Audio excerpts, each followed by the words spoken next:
Get a free, high-quality education in South LA near Avalon and El Segundo Boulevards. At Animal Watts College Preparatory Academy, our students earn college credit in dual enrollment college courses and engage in a wide range of sports. We know that by setting high standards and providing access to innovative education, our students will outperform expectations. Learn more about Animal Watts College Preparatory Academy today by visiting ca.greendot.org/Watts. The Latino community has deep history and unique family dynamics. Pacific Oaks College offers a master's degree in marriage and family therapy, Latinx family studies that will train you to work with communities from any background, while preparing you to provide services to Latino families. Experience an education that will prepare you to support this community. Pacific Oaks College. Experience that impacts community. Learn more at pacificoaks.edu. I read one time, like, would you rather be at war with yourself and at peace with the world, or at peace with yourself and at war with the world? And that was powerful. Yo. Hey. Welcome back to another episode of The Bronze Room. What's going on? It's been a minute, but Yes, this it is has. your host, one half of your hosts, Chris Reese. Yes, sir. And this is the other half, Mr. Chris McKinley. Welcome, y'all. Welcome back. Yeah, welcome back. We're glad to have you here sitting with us once again on this fine Monday evening, April the 24th. Was it? I have no idea what day it is. 25th. To be honest. Is it the 25th? 25th, I'm yeah. surprised I was that close. Yeah. I threw out a number. For real, though, I mean, this month has gone by so fast. It really has. been Really crazy. has. Last week was Easter. Yeah. How was your Easter? Easter was good. It was good. It was spent with good people. Yeah. Spent in church and with the church community. Okay. And celebrating over some tacos and churros. Ooh, okay. Yeah, Not they traditional, rented- but I like Not that. traditional at all, but Yeah. but hey, I'm all about kind of stepping outside the box, Mixing it up a little bit. mixing it up a little bit. So That's yeah, all right. it was a great day. Nice. What about yourself? Mine was it was a little bit more traditional. Of course, you got to start it off with church, right? So I mean, that's what the holiday's all about. You got to give God his due. 1,000%. Yes, sir. And then after that, just went over, hung out with the family, had some great food. My dad cooked. He threw down as always, man. Like if you ever get a chance, you've had my dad's cooking. I have. Yeah, man, he throws down. He does. That was such a treat. So shout out to my dad for making Easter dinner. It was amazing. Yeah, he's from Louisiana, right? Yeah, he's from the South. He's from down south Louisiana. So that's that Shreveport. Cajun influence in Yes, a lot of sir. that cooking, Yes, I'm sir. sure. Absolutely, yeah. So, man, we really enjoyed that. He really threw down. We had traditional Easter food, not really traditional like Southern food. Okay. Of course, we had the greens, right? So, All right. What is traditional Easter food? well, a lot of Is times, yeah. I mean, it's like ham. Is like that traditional Easter food? I guess. I mean, I'm assuming. Like, what would you consider traditional Easter I mean, food? I associate ham with Christmas, Yeah, same. Or Thanksgiving. like Christmas ham. Or Thanksgiving ham. That too. Right. But if a Easter ham ham. had to be birthday ham, Birthday ham, exactly. Tuesday ham, 7 o'clock ham. That's what but yeah, I associate ham with Christmas in particular because Mm-hmm. I think there's probably a Christmas story of some sort that talks about Christmas ham. Turkey is for Thanksgiving. Yeah, that's true. Easter, I'm pressed to think of an example of Easter specific food Well, yeah, I was gonna say. besides eggs. Yeah, eggs like deviled eggs, regular eggs. That's true. Do people eat deviled eggs on Easter? We do.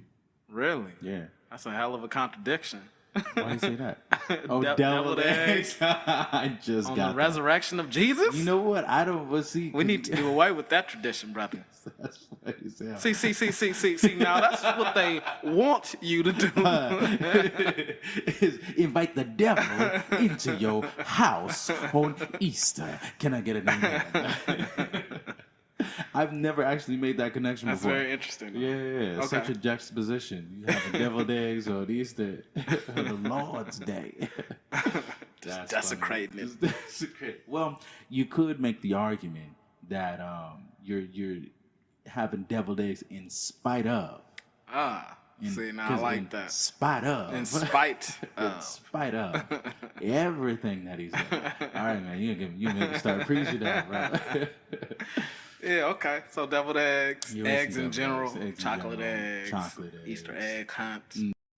Yeah, Okay. Easter eggs hunt. We didn't. I didn't get to stick around for the Easter egg hunt. I had some other pressing things I had to take care of. But did you guys get a chance to do an Easter egg hunt? I think they did, but I had left by then. Okay. Yeah, I grubbed and kind of got on out of there. Hey, sometimes that's what you got to do, man. Yeah. Yeah. I helped to clean up though. So, Okay, you know what that I'm part saying? right there. Don't be the guest that just eats and dashes, bro. Because that's the worst kind of guest. Yeah, man. Go. Thank you for the food. I Appreciate was- you. yeah. And then you take a to-go plate too. I can't tell. This was so good.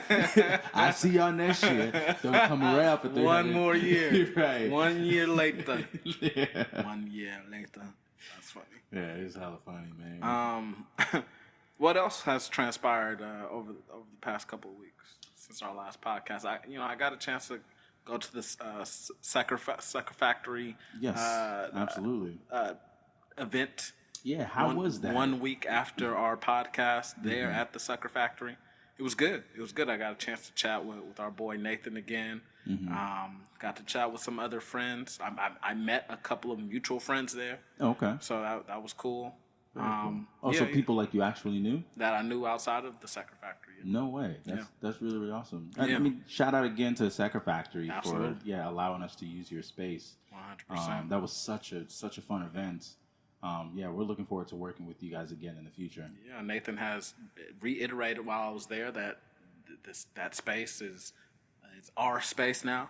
Oh, beautiful. So we have the open invitation to come back anytime, and so do anybody that wants to be a part of the DAO. The DAO. Yes.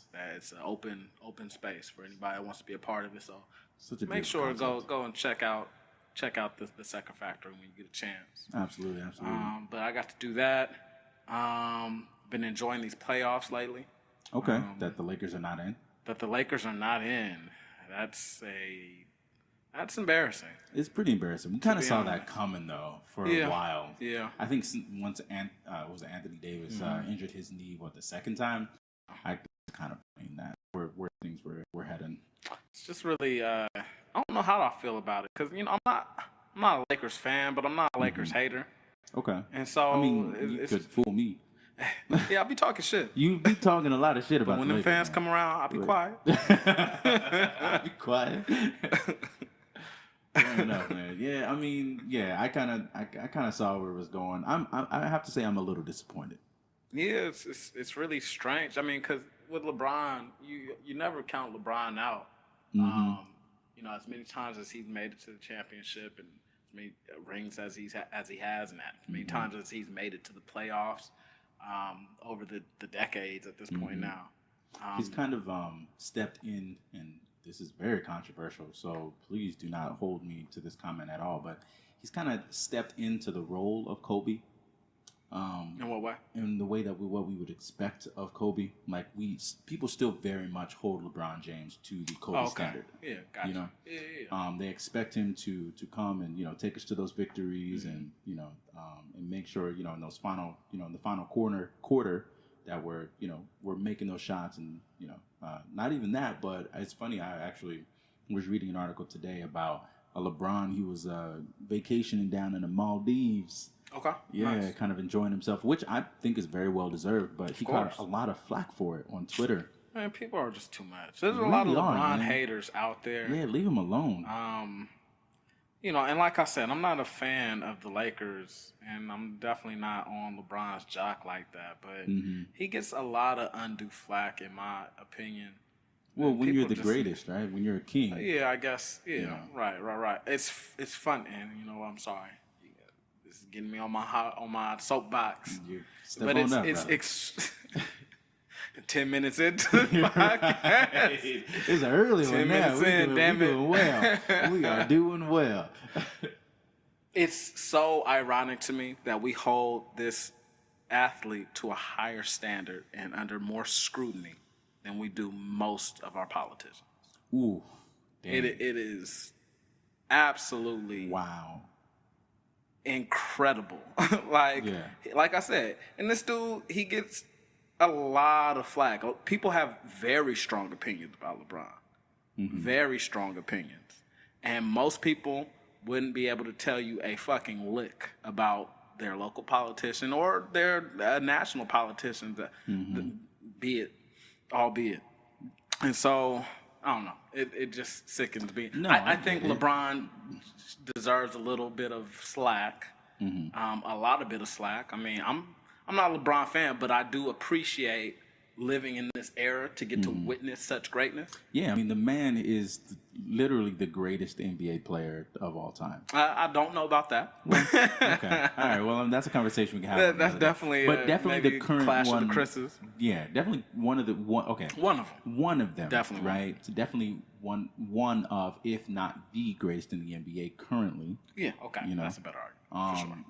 But yeah, he's done a lot of amazing things, and he's had such a great season as well, averaging over 30 points a game. Yeah. You know, so I mean, the guy is, you know, he's phenomenal, man. Yeah. And he deserves a break. He led the Lakers this entire season, you know, when we didn't have anybody else to step up. Yeah. You Yeah. know, some people AD might went argue, down. right? Exactly. But West- some people might argue that he built the team that way.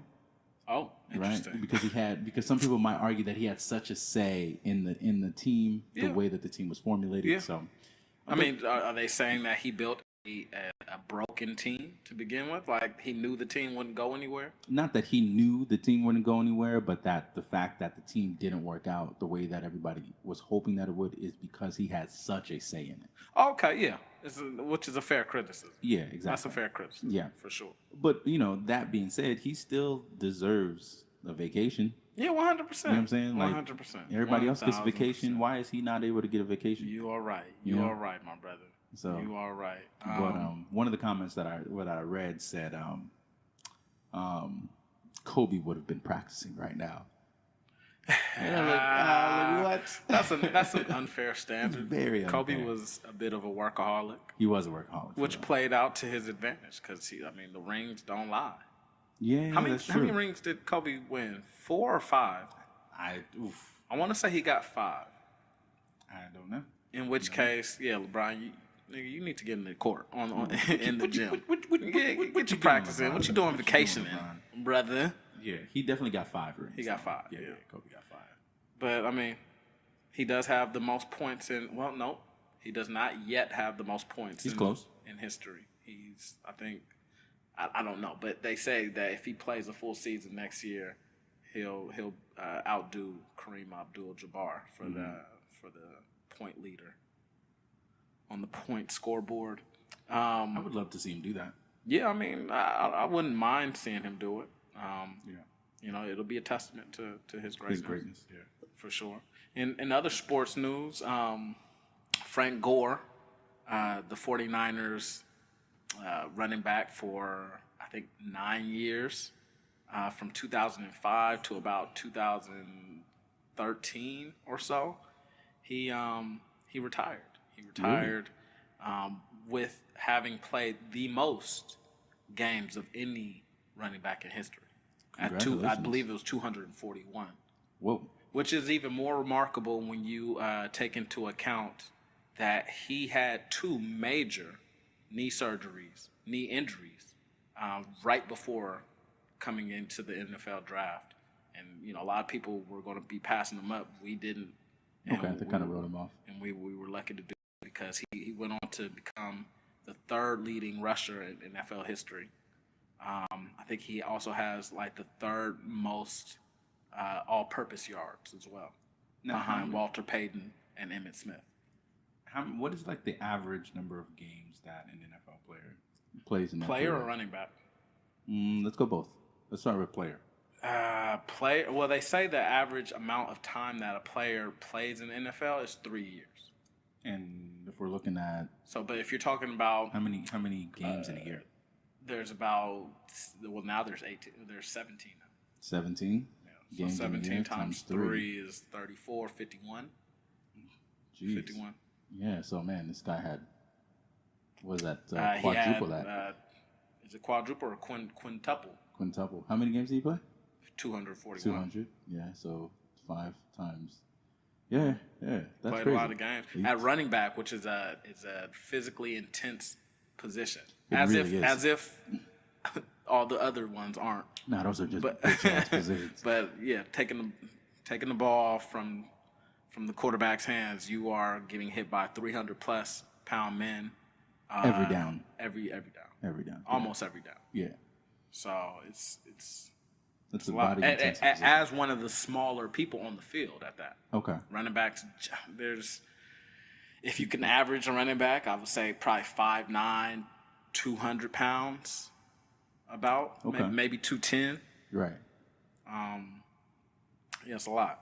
It's a lot of physical damage. But yeah, so shout out to Frank Gore. You know, I'm a Niners fan, Niner faithful. He's set to actually sign a 1-day contract next season, so that he can retire as a Niner, because he went on to play for, I think, the Dolphins, the Colts, Right. Yeah. a couple of different teams around the league. But yeah, he's going to do that so his number can be retired as a Niner. That's beautiful. Which is really beautiful. That is honestly. really awesome. Yeah. Honestly, so I'm happy So- to hear that. You hear a lot of controversy around our football players, especially our black athletic football players. Yeah, man. So it's nice All to day. hear that, man. 1,000%. Yeah. 1,000%. Man, let's see. What else what's going on in the news over the past couple of weeks? Have you seen anything? Has anything piqued your interest? You know what? In particular, I'm trying to think. Other than some of the topics we're going to get into tonight, man, I've been. Oh, you know what? Marjorie Taylor Greene was recently in the news. She is currently being. She's currently on trial. To see if she's going to be stricken from the Georgia Senate race. Oh, for real? Yeah, absolutely. Because of I think it's like a 1700, a law that was written in the 1700s that says that anyone who takes part, or anyone of Congress, any member of Congress who takes part in any sort of insurrection, be barred from that body of work for life. Damn. Yeah, I mean they're really coming after her, man. Like I was listening to some of the cross examination today. Was she involved in the insurrection? And She if so, wasn't- at what capacity? She wasn't involved directly. Okay. But then again, how many people were actually, you know what I'm saying? There were a lot of people on that side of the aisle that were saying rah rah rah, and then when it came down to it, they were in a bunker somewhere and no, we didn't have anything to do with it. Yeah. So type of situation. But the argument that the prosecutors have is that or that they're trying to make is that although she didn't participate directly in it, she influenced it and she encouraged it. Interesting. Right. Yeah. Okay. So that's what they're trying to prove. Like via Twitter or something like that. Via Twitter, via some of the not articles, but interviews that she had with different people. She was interviewing. She did a segment with some people with the Proud Boys. She some other far right alt groups. She even went on Newsmax to say that the election was stolen. Things like that. Those some of the evidence that they're bringing up. Yeah, I don't see any of that stuff sticking. And I don't either. I guess they tried to do their best. I wasn't very impressed with the lawyer that they had, with the prosecutor. He didn't, he didn't really seem to. I mean, he definitely did a good job, because I was listening to him. He definitely knew what he was talking about. But I just feel like he could have done a better job for what they were trying to do. He could have done a much better job, gotten some better evidence. I think one of the arguments that he was trying to make was that in one of the speeches that she was giving the day leading up to the days before the actual insurrection, she had quoted a line from Independence Day, the movie, and they actually played that in the courtroom. And I mean, just everybody was just laughing, and it's That's like, really funny. right? And it's like, bro, you're kind of shitting the bed right now, man. So. Well, she's known to be like saying some pretty wild shit. She's right? wild She's in a herself, wild girl. right? She is, but they didn't. I guess they couldn't establish that because it wasn't about her character or mental state. Yeah. It was more about whether she directly Her participated intentions. exactly Yeah, in for the sure. insurrection. So they had a hard time trying to establish anything outside of that. And then she, she played the dummy the whole time. She was like, "Oh, I don't know. I don't think I she's don't know. playing, I don't know." bro. Based on what I know about this lady, She's not very smart. she's not playing a role. She's savvy, but she's not smart. Yeah. She's definitely savvy. Yeah. So she definitely knew how to play the I don't recall card.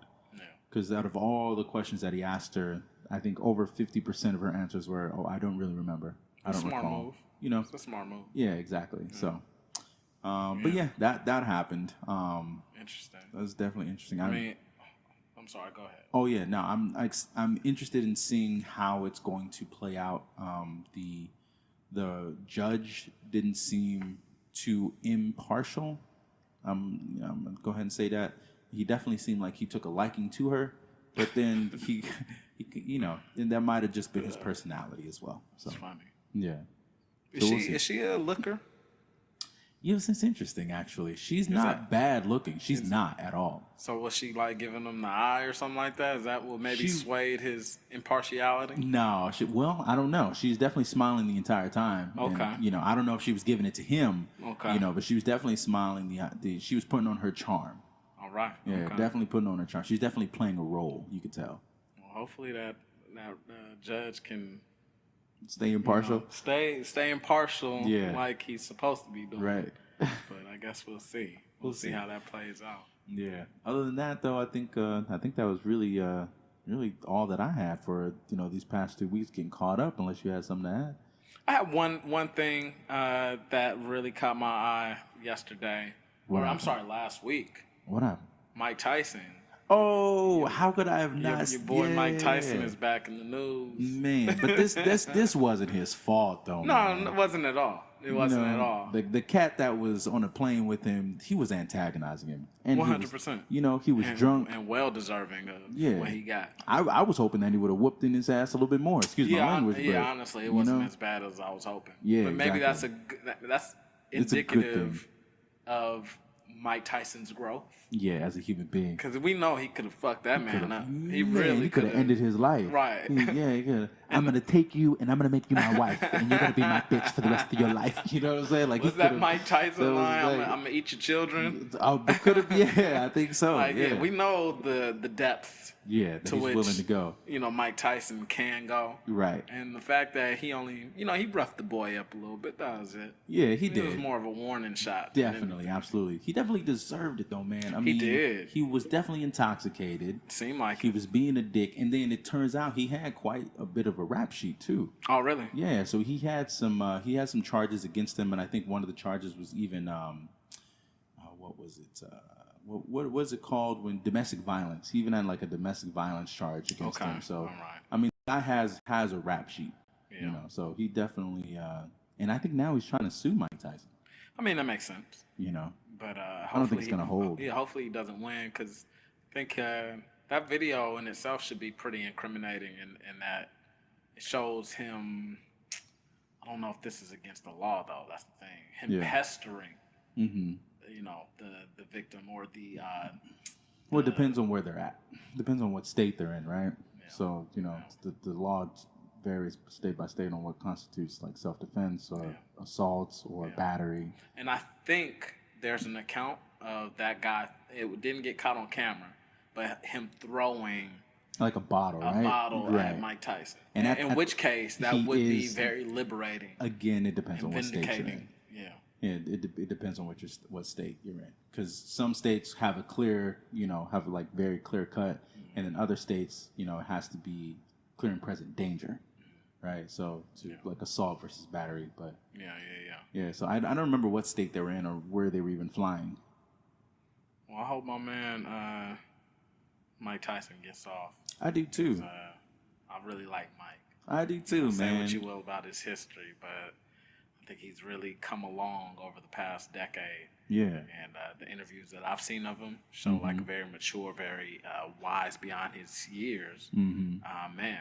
And if you look back to a young Mike Tyson, you could see that he's wise beyond his years, even back then. Although he had another side to him, He definitely has as some many demons. of us do, Right. You know, but he had a very eloquent, very intellectual, very wise mind back then as a young man. And I think that's part of the way. That was part of the reason he was able to get into his opponent's head the way that he was able to. Right. He just Talking about eating your children and Eating your shit. children, right? He just knew how to deal with them psychologically. I mean, that just like that. That was a testament to his, his mental prowess. But yeah, he's definitely grown a lot. I recently saw an interview with him and Joe Rogan. Did you see that episode? No, I did not. It's actually really good if you get a chance to see it. I mean, he definitely has like this childlike wonder in him now. He's very content with himself, and it's such a beautiful Mike Tyson, man. Like to see him so happy and so content, like it warms your heart, Yeah, and that's the general feeling that I get when I see his recent interviews. Of that, like he's just in a state of peace, a state of acceptance, Right. perhaps. And so shame on you for trying to take that away from him, man. You know what I'm saying? Yeah. Shame on you, man. And he was doing it for, whatever platform he's on. He was doing it for some type of social media, right. Stunt. And I think that's only indicative of the era that we're in, where motherfuckers are playing with fire just to get a couple more likes. Somebody gonna get burned, man. Yeah. Take that as a warning, Right. Bronze Room audience. We are a little smarter than that. Yes, right. So, Yes. I hold you just as you hold us to a higher standard of I don't know, keeping it real. We hold you we to the hold same you to high a standard of being intellectual, being smart about your decisions. Yeah, man. Think things through. Think things through, and don't be. What is it? Don't pander to the cheap seats, man. Don't do that. Yeah.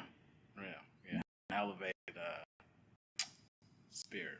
Operate as an elevated man. Yes, or sir. Or woman.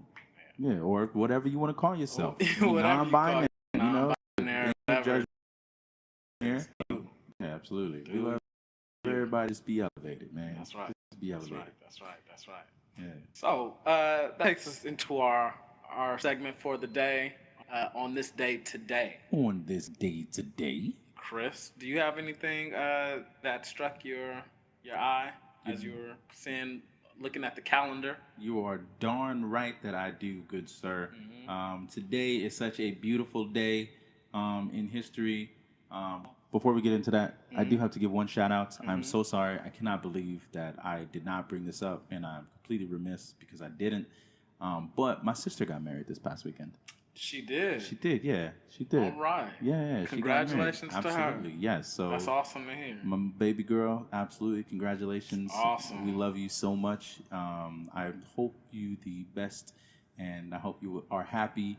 I hope you guys, man, make it the long run, right? Because, marriages nowadays, It's hard. It's hard. It's a difficult marriage is not thing, but it ain't impossible. It ain't impossible, as wish long her as you good got luck. the best tools. Absolutely. Yeah, and they look so happy on their wedding day. So I'm hoping that lasts long time. She married a great guy. yeah. So congratulations to you guys. Heck yeah. Yeah, on this day today is about such a beautiful singer. Mrs. Lady Ella Fitzgerald was born today, April 25th, 1917. Okay. The First Lady of Jazz is born in Newport News, Virginia. Hey. Yes, sir. Yes, Shout sir. out to Newport, Virginia. Shout out. So she was actually called the Lady of First Song by a composer. So there's this really great composer named Ira Gershwin. Okay. And so this is a quote from Ira Gershwin. She said, "I never knew how good our songs were until I heard Ella Fitzgerald sing them." Right? So that's such a beautiful compliment. High praise. Yes, sir. Yes, sir. Especially from a world-renowned composer, Miss Gershwin. But yeah, so she went on to sing with amazing singers and artists such as Billie Holiday, Nice. Frank Sinatra, Love it. Louis Armstrong. Wonderful. Absolutely. One of my favorite ones is I'm trying to think of the name of the song. Why don't you give us a sample? Oh yeah, let me play a little No, something. I meant from your own vocal cords. Man. Oh yeah, You're a vocalist. Yeah, I would Come never on, want dog. to. Don't be shy. I would never want to do that to Miss Ella Fitzgerald, man. She deserves more than that. She deserves way more than that. But yeah, she's a great singer. One of my favorite songs is "Dream a Little Dream of Me." Dream a little dream Yeah. of me. You can't Dream give us a little tiny sample. Dream of me. Okay. Yeah. Okay, That's all all I'm right. gonna give you. That's all I'm gonna give you because Alright. I can't do it justice, Well, you man. piqued my interest. Yes, sir. So Yes, sir. mission Oh, accomplished. I'm gonna also- look into it. Okay, now I do remember my all-time favorite is "Summertime." Summertime. Yeah. Summertime and the wind is Does that get like sampled or quite often? do people do renditions of Yeah, it? we do renditions of it. Yeah, but I believe that is one of her songs right there. But yeah, Yeah, I feel like Lana Del Rey Summertime. has something like that. yeah. You know the one I'm talking about? I do. Is that the same song? It is the same. It's not the same. I mean, she obviously Shittier version? It's a well. I mean, you know, I want to give every artist their due, right? Mm-hmm. So she did the best that she could with the song, but no one sings it like Ella Fitzgerald does.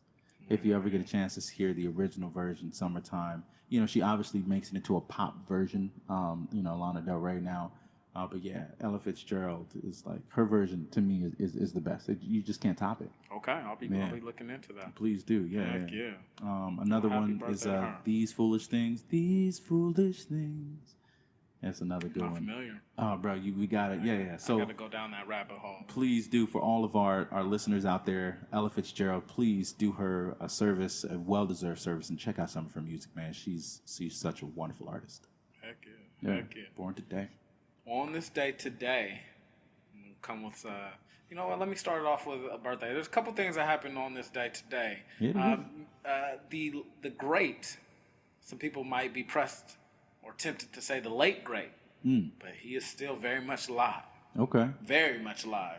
The Talking about great Al Jesus? Pacino. Oh, Al Pacino. Like, we talk about Al Pacino. Yes, Funny sir. that you mentioned Jesus, though, because scholars they feel and speculate that Jesus was not necessarily born in the winter months of December, Oh, right. Yeah. but more specifically, was born in the spring months of either April or March. Yeah, I think the calendar was different. Yeah. This is what it was. The calendar. Well, it was a different calendar. It was a Hebrew calendar Right. versus the Roman. Was this the?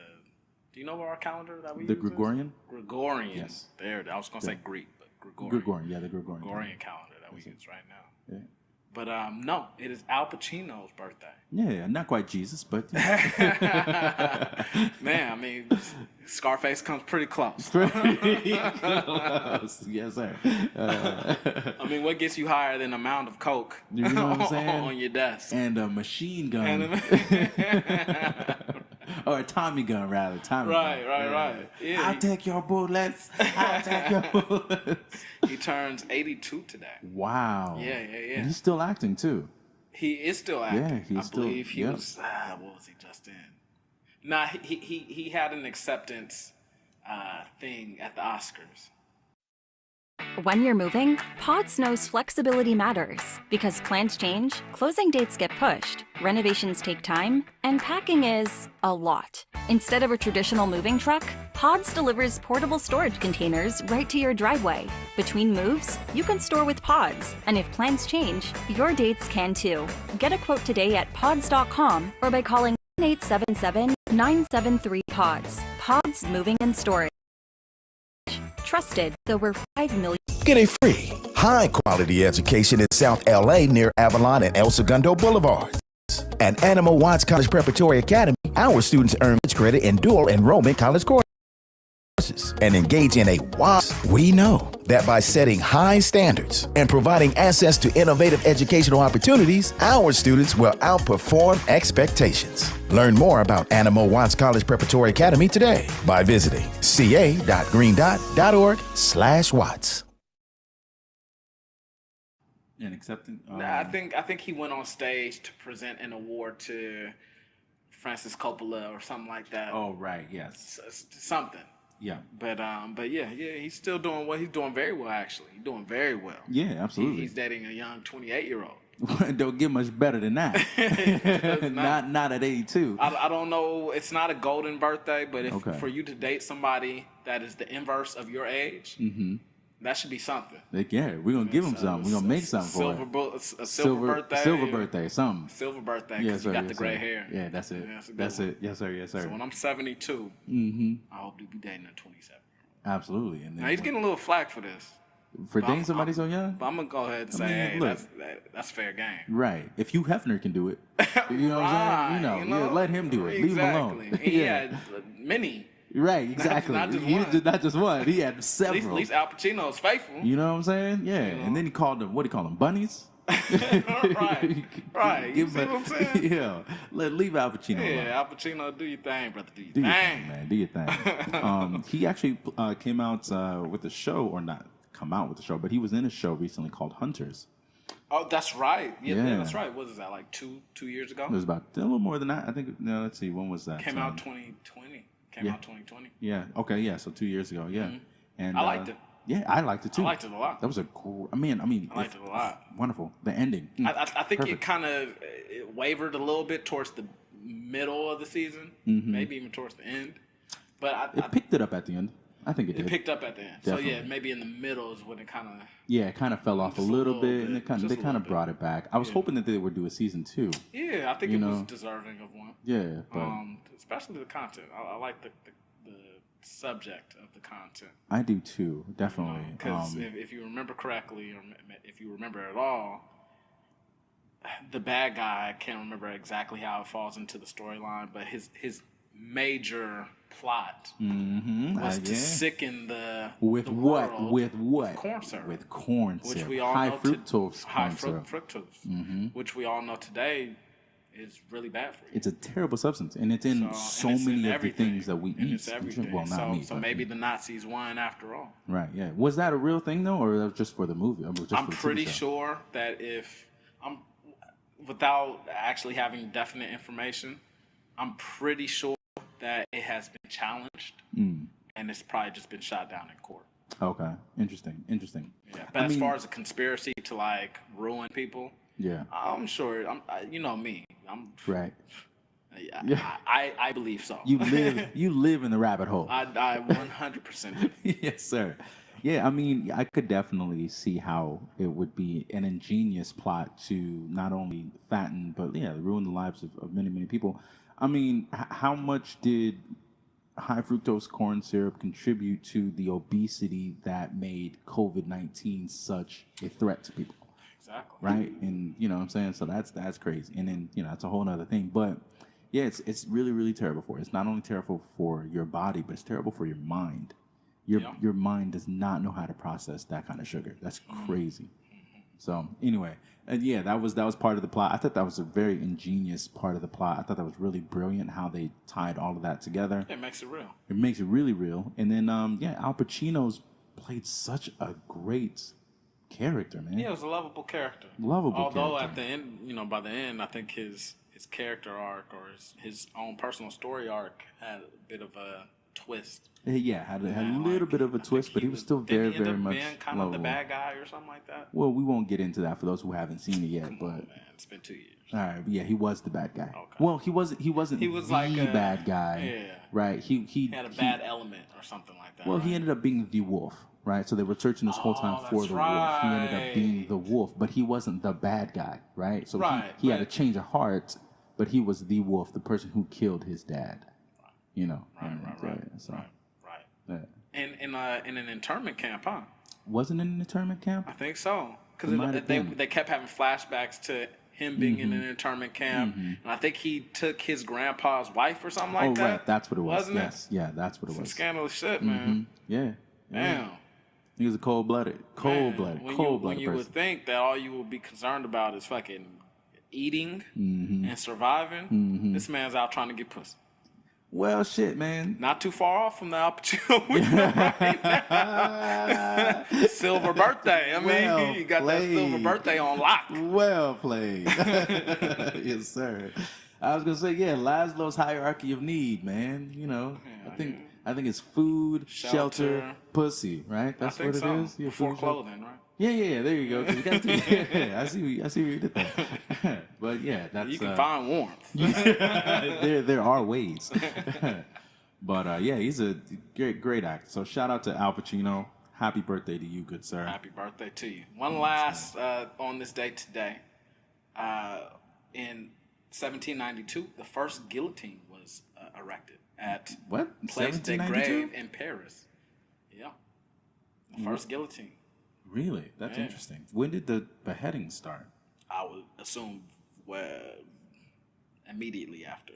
Okay, you're like I'm as assuming- soon as it was up, let's put some people on it. Right. As soon as it was up, it was coming down. Yeah, that's crazy.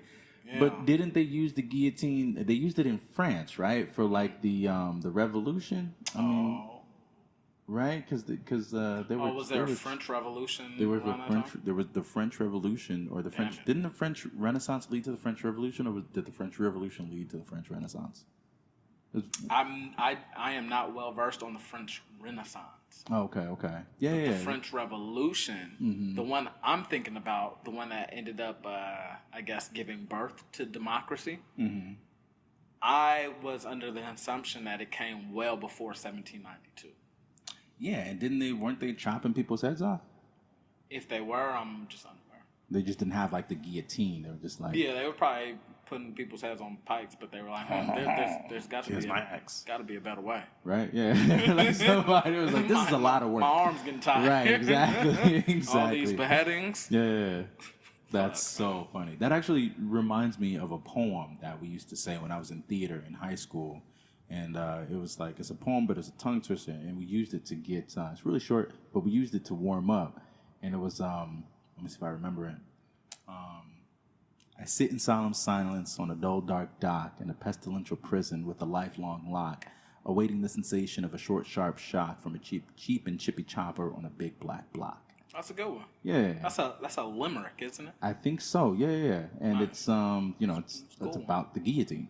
You know, if you listen to it, I sit in solemn silence on a dull, dark dock in a pestilential prison, so like a disease-filled prison with a lifelong lock. You're there for life. A lifelong lock, awaiting the sensation of a short, sharp shock from a cheap and chippy chopper on a big black block. That was the guillotine. Yeah. Ouch. Yeah, it's crazy. Yeah, man. But yeah, that's so interesting that today was the day.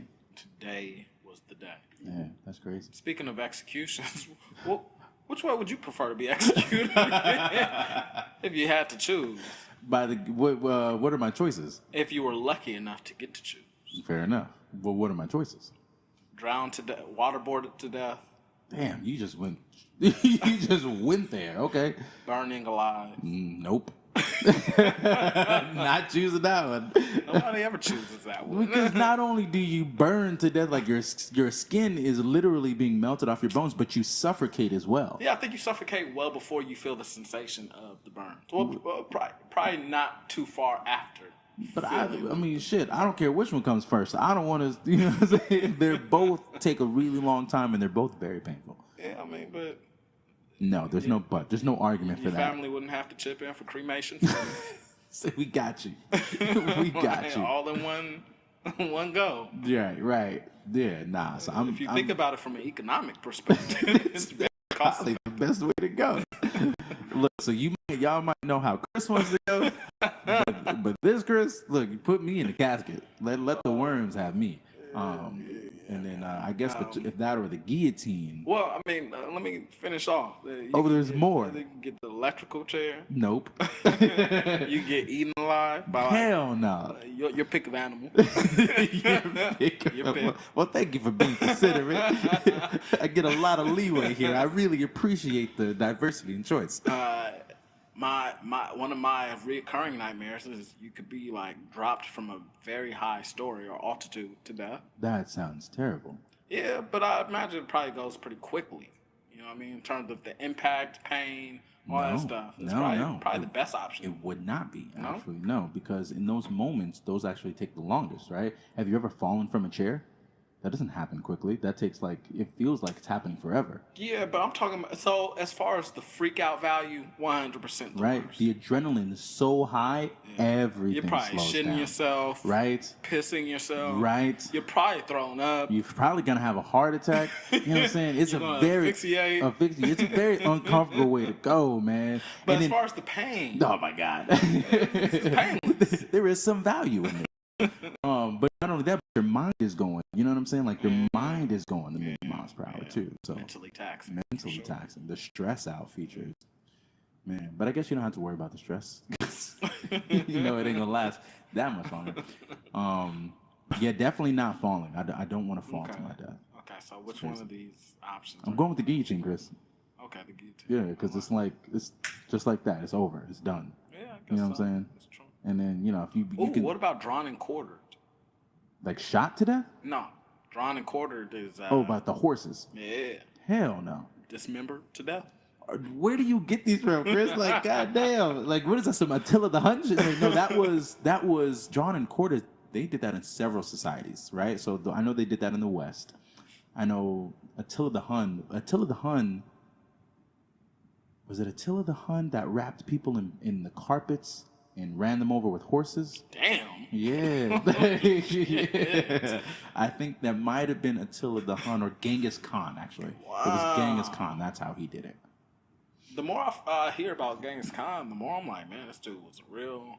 Yeah, he was savage, bro. He was a savage. He actually would, and this is something that I got from Joe Rogan, so I'm paraphrasing heavily. But one of the things that he also did was on his enemies, he would take a platform and set that on top of his enemies, and the enemy, it would crush them, and he would eat while it was crushing. He would eat on top of the platform while it was crushing them. Yeah. That's some crazy shit. That's flexing hard. That's like, look, you know what I'm eat saying? on top of this I'm nigga. gonna eat, right? What does that say to your enemies? I'm literally eating on top of your bones. Right. You know what I'm saying? Like, you are the platform of my nourishment. Yeah, that's crazy. You know, like that's crazy. Attila the Hun was a beast. Wow. Yeah. Wow. So I wouldn't want to go that way. Yeah, well, Nope. yeah. Well, at least he's having a good meal. It smells so good. or you could die by disease. I would never. That's a terrible. Chris, what are your options? Like, you don't. Well, is there really You any get to good way to choose the go? disease. Right? Exactly. Black plague, That's terrible. Black plague was a slow death. the black lung. A slower death. Shit. Gonorrhea. Bubonic plague. Bubonic plague and black And plague. black Same plague, thing. same Yeah, shit. same thing. Fucking gonorrhea. Gonorrhea. Syphilis. is the Syphilis. worst. That is the worst because you lose your mind. You know that? Yep. You lose your mind with syphilis. I know you go blind. You go blind and go crazy. Yeah, that's a terrible way to go. That really disappoints me. It makes me angry. Yeah, because of syphilis, Tuskegee Airmen. Tuskegee Yeah, Airmen. absolutely. That's some fucked up shit. And to think that they had the cure for that too. Yeah, just dangling it in front of them like a carrot. Yeah. Anyway, let's get away from Yeah, that. you Let's go get away get me from on that. another soapbox. All right, let's get into it, man. So, Where were we going? Let's start off with a lighter top. Well, to end that segment though, yes, I would take the cheap and chippy choppers. Like, hit me with the guillotine. Is that the syphilis? Nigga, can't no, it's the refresh my guillotine. Give him with the guillotine. Okay, gotcha. Copy that. Anyway, let's move on. Let's get into our first topic of the day. Chris, what's our first topic? What are we talking about today? So first topic in the news that we will be talking about today is Jerry West suing HBO over their popular show, Winning Time. Yes, sir. So what's going on? Because I heard that show was really good. I've been hearing nothing but great things. Right. So why would he want to sue them over it? Just being ungrateful. He's ungrateful. Was he Some not people getting paid? Some or? people just want it all. Yeah, it's You true. know, Want their cake and eating it too. they want to eat it too. You know what I'm saying? Damn. I mean, I guess the issue that he has with the show is that it shows him in a negative light. Mm-hmm. The character that portrays him Mm-hmm. is a drunk. Apparently, he's just like a maniac, Mm. and he's not good at his job. Apparently, Now, is that the the current reputation of Jerry West? Like, is that the not understood? At all. I believe that the overall perception of Jerry West is that he's an upstanding man of the community. He's had a very successful past being an NBA player as well as the coach of the Lakers while they were winning a lot of these championships. And he's a successful GM now after his career as a coach. So they definitely took some liberties. Definitely. It sounds like. Well, to begin with, the show is an adaptation from a book by an author named Jeff Pearlman. Okay. Is that like Ron Perlman's brother or something? Right. It'd be interesting to see. Yeah, it'd be interesting to find that out. Yeah. I like Ron Perlman. I do too. Great actor, man. Really good Yeah, actor. Sin City, he was awesome. I didn't see Sin City. You didn't see Sin City? No, I saw the other.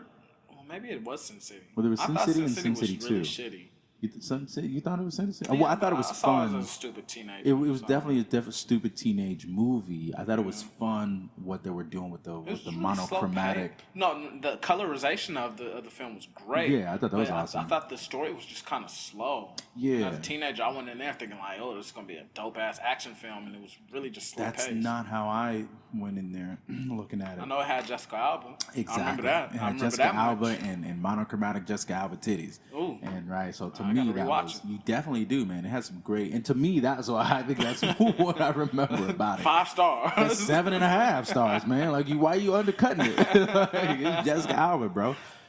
Yeah, that's to me. I thought it was who else was in it? What is his name? The dude who played the movie with the carrot. She was shot the gun with the carrot. What's his name? Shot the gun with the kid. Oh man, what is it? Anyway, I don't remember his name. It starts with an A. It'll come back to me later. But he's definitely an underrated actor. And one of my favorite actors. Well, not one of my favorite, but one of my more liked actors. Him and Bruce Willis was in it too. That's right. Shout out to Bruce Willis. Shout out to Bruce Willis. He's suffering from a pretty debilitating disease right now. Aphasia, yes. He's suffering from aphasia. He's actually caused him to retire. Yeah, From acting. Yeah, so shout out, our best to Bruce. you, Bruce. But yeah, I thought that movie was great. I thought personally it was great. I didn't think that it was a. Does your child suffer from migraines? Seeing them deal with the pain and symptoms, how it can interrupt their school and activities, can be heart-wrenching. That's why Biohaven is conducting a new clinical trial to learn how a medicine that's already helping adults with migraine might help your child too. If your child is between the ages of 12 and 17 and has at least a 6-month history of migraine, they may qualify. To find out more, visit childmigraine.com. They deserve an Oscar, but it was fun to watch. Yeah. Well, yeah, Jeff Pearlman. Oh yeah, I was like, how do we? Yeah, Ron Perlman's alleged brother. Are we alleging that right Alleged now? brother. Okay, yes. Ron Perlman's wrote the alleged book stepbrother. called Winning Time Okay. that the show was based on. And so, from what I know about it, the book has some pretty salacious accounts of what was going on during that period. Now, And so, were these true accounts? I'm not sure, and I don't think it matters in this case because if the show Winning Time is based on the book, I don't know, legally speaking, if it needs to be true or not. If their adaptation is from a book, then it's the book's fault. It's not their fault. I see what you're saying. You know what I mean? Yeah, that makes perfect If you're sense. gonna sue anybody, sue this nigga Jeff Pearlman. His family got it. Yeah, Ron's Ron. got it. We looking at you, Ron. So yeah, I mean, we'll see what comes of it. But yeah. In a statement that he made against the show, or I guess a letter that he wrote to the producers of the show, he said that the things in the show were false and defamatory in their portrayal of him. Interesting. So- Well, did the show at any time claim that it was based off of true events or a true There's story? a disclaimer in the beginning of each episode. And what does it say? I don't know verbatim, but it is the standard disclaimer saying like these events or this show is based on events that may or may not be true or whatever. Some of that, you know. yeah. Any likeness or whatever is Yeah. coincidental or something like that. Yeah, There's different kind of disclaimers that you can put on a TV show, right? Yeah, so this there's is one based on a true story. Right. There's the based on the true story. Right. There's based on true events. This is Right. a true story, and then there's one that says any likeness in the TV show is just coincidental. That's like what South Park does, so that they get away with a lot of their shit. Yeah, I don't think it's that last one. Okay. But yeah, I would say of the three that you listed before, the most, the one that gives you the least liability is probably this is based on true events. Events, right? Not true story. Yeah, because these are historical events, if you Right, will. exactly. That aren't just like What gives you more somebody, leeway? some arbitrary person's story. Mm-hmm. These are events. Right, exactly. I think mean? a lot of movies are able to get away with that. Like there was one with Dick Cheney. Right, Vice. Vice, right. So I think Vice was one that uses that disclaimer as well, based off of true events. Yeah, there's a few movies that are able to do that. Yeah. But yeah, that's really, really interesting. I mean, I would have to say, I kind of, part of me kind of agrees with him, like, you know what I'm saying? Because that is his reputation. And, a lot of times, your reputation is, that's your legacy almost. Well, there's a famous saying that goes like this. It takes a lifetime to build a good reputation. And Right. I think a matter of minutes to ruin it all.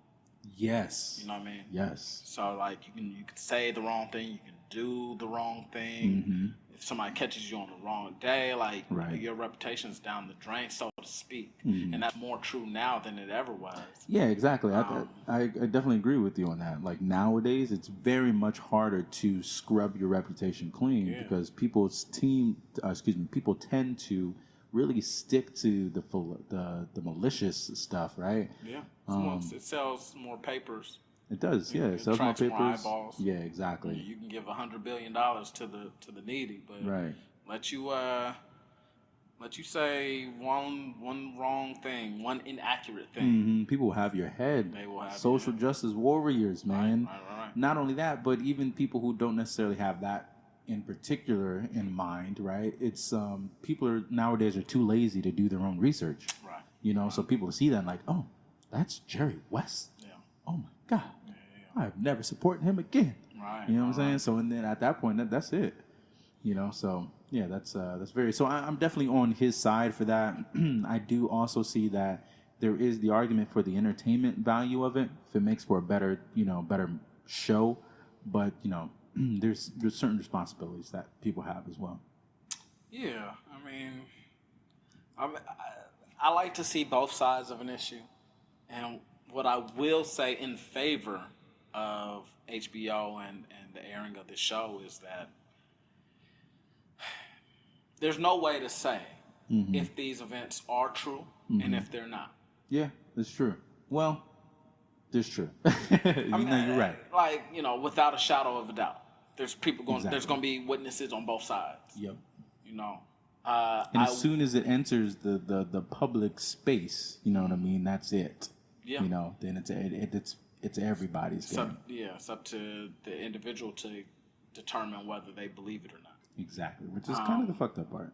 I will say that based on what we know about rich, powerful, old men, that oftentimes there is some type of salacious shit going on behind the scenes.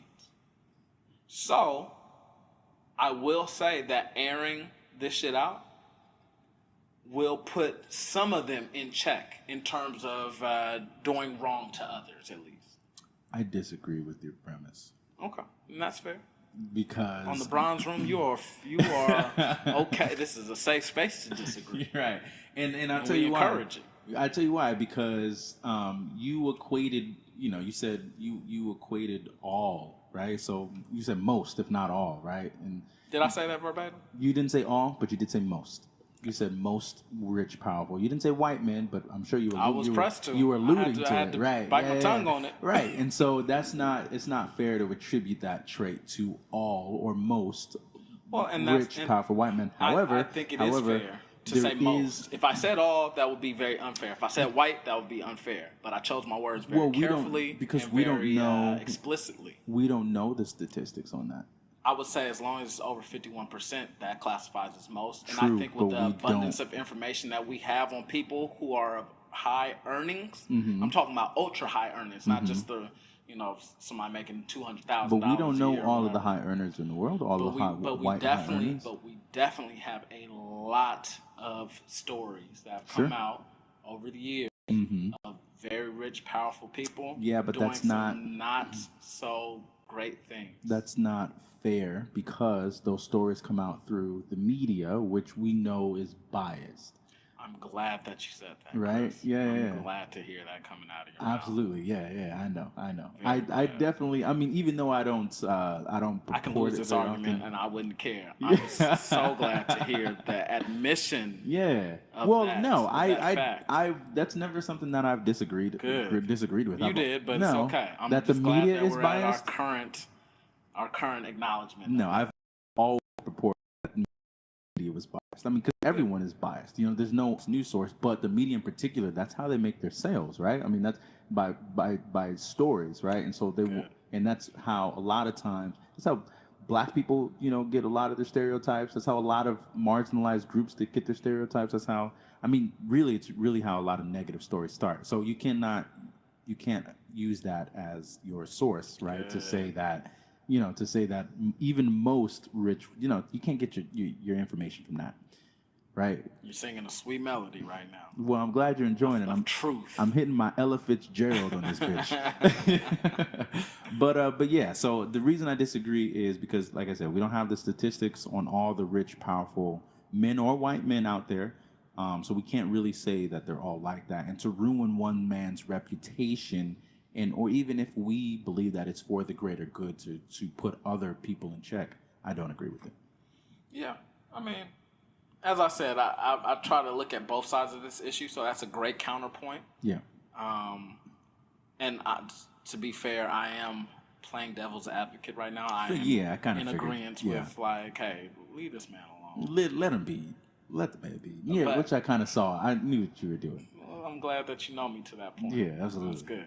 But I do think that checks and balances is extremely important in this world. And so, because like I said, as I prefaced the whole thing, that we don't, for all we know, these stories could be true. You're absolutely right. In which case, I think it would be good to at least give that side of the argument and put it out there.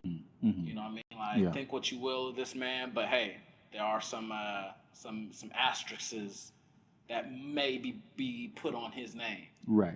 You know what I Fair mean? enough. Yeah, the May and May. right, and the fact, Allegedly, right? Exactly, allegedly. the word of the day. Right. No, you had to. I know you can do better than that. That's that's baby cake. We got a show yet. We got some time. Yeah. But yeah, no, I definitely agree with you. And if if the stories are true, then hey, I think it should be aired out. Like you said, we don't know. Yeah. One way or the other. Either way, it's a great fucking series from what I hear. So. Oh yeah, absolutely. Y'all check out Winning Time, and if y'all have any specific interpretations of this story, let us know on our platform on Instagram at LeBron Room. The Bronze Room. At the Bronze Room. Yes, sir. Yes, sir. So please let us know. Yeah. Yeah. So moving quite along here, and speaking of the portrayal of individuals, so our next topic here is actually about our lovely police officers, Christopher. Yes. Who you know how we love the police we officers. love our police officers. Now, honestly, though, protect and serve. yes, sir. Honestly, I personally have nothing but great respect for our police officers, who do risk their lives every day to go out there and protect and to serve.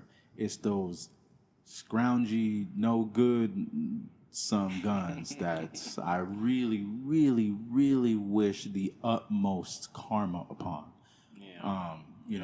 Those people, those.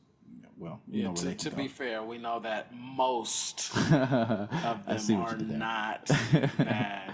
Yes, exactly. But there is a few. Yeah, and there's also a system that protects those few. Yeah. Yeah, Okay, but go we'll right get along. it. Yeah. Anyway, Go right along, now that my disclaimer's in place. But yeah, so apparently, there are these police officers in Santa Ana that have been playing loud copyrighted music when they are making stops, so that when individuals record them and there's and put those recordings on different social media platforms like Facebook and YouTube, they're immediately taken down due to copyright infringement. So one of the examples that was given was one of the songs that was repeatedly played is "You Got a Friend in Me," which is very ironic. Super ironic, right? And so and then some songs from Encanto as well. Just a lot of Disney songs that they're playing, and they know is going to be super copyrighted. Which, me personally, well, you first, Chris, tell me, what do you think? What do you think about that situation? I think it's just one of many examples of the corruption that the police operate under. That the body cams were meant to address an issue of the police acting out of their bounds of jurisdiction, out of their bounds of conduct when dealing with the public. And so for them to circumvent this, which was addressing a problem that had been going on for a long time, it's really it's disappointing for one. I wouldn't say it's unexpected. It's quite the opposite. Well, let me say this though before you continue. So it's not the body cam footage that's going up. This is footage that is recorded by individuals. Oh, interesting. Yeah. Interesting. Yeah. So this is how sometimes they will get stopped. They they want to put up those "I Know My Rights" videos, or they just want to make sure that they're everything is above board and protect themselves. Yeah. These are the individuals that are having their videos taken down. Well, I think that's just as salacious. Agreed. It's just as corrupt. I think my mind went to the body cams because they tamper with those as well. Like they'll I forgot to turn my body it cam on. That's so common, yeah. Or I accidentally turned my body cam off. And I hate it. I hate it.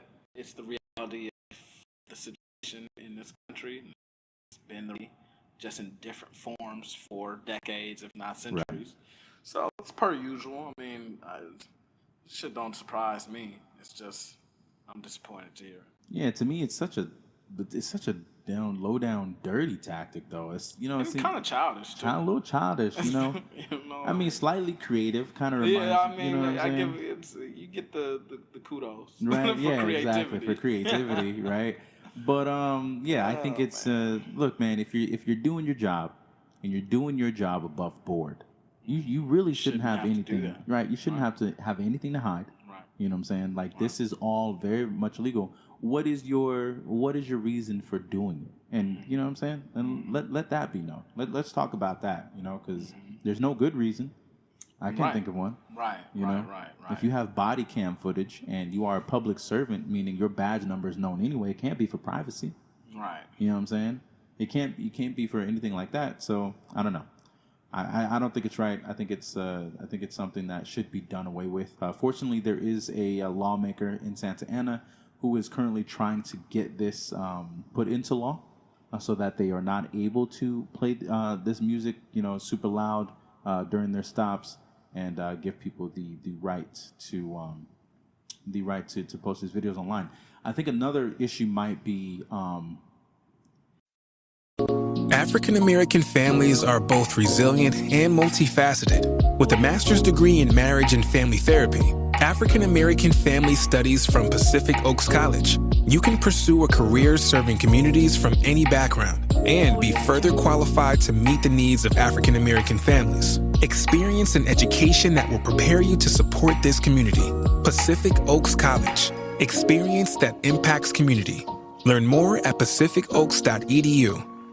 It's finally time to start firing up the grill. From city to shore, Acme is everything you need to prep for this summer season. Download the Acme app to shop for this season's essentials any way you want. Open the Acme app, clip your deals, then order your items online.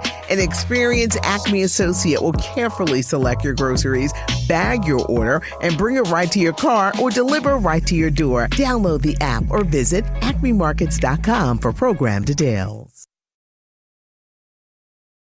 Interfering with police, with police investigation, maybe. Yeah, right. Definitely. So definitely, so definitely. Yeah, and I think on both sides, right? So playing the loud music, or if you're recording, is the recording interfering with police business? Yeah, and you know what? If I'm going to put on my lawyer hat for just a minute, I'm going to say that this is actually a pretty good strategy by the police. More points for fucking creativity, because you could argue that this does not get in the way of the investigation itself of wrongdoing, because it doesn't disallow investigators from looking at the footage and listening to the footage. Yeah, but here's the thing though, because it does disallow them from listening to the footage, because not necessarily. Well, in the videos that were posted, the examples that were gave, the music is so loud that you could no longer hear the individual speaking. Oh, okay. Right. So in which case you don't really know what's going on. If I was a dirty cop, I would play it at a just audible enough level to go in and out to be heard throughout the video. I see what you're saying. So because I would think that the main issue to get it taken down would be that it's not for public viewing.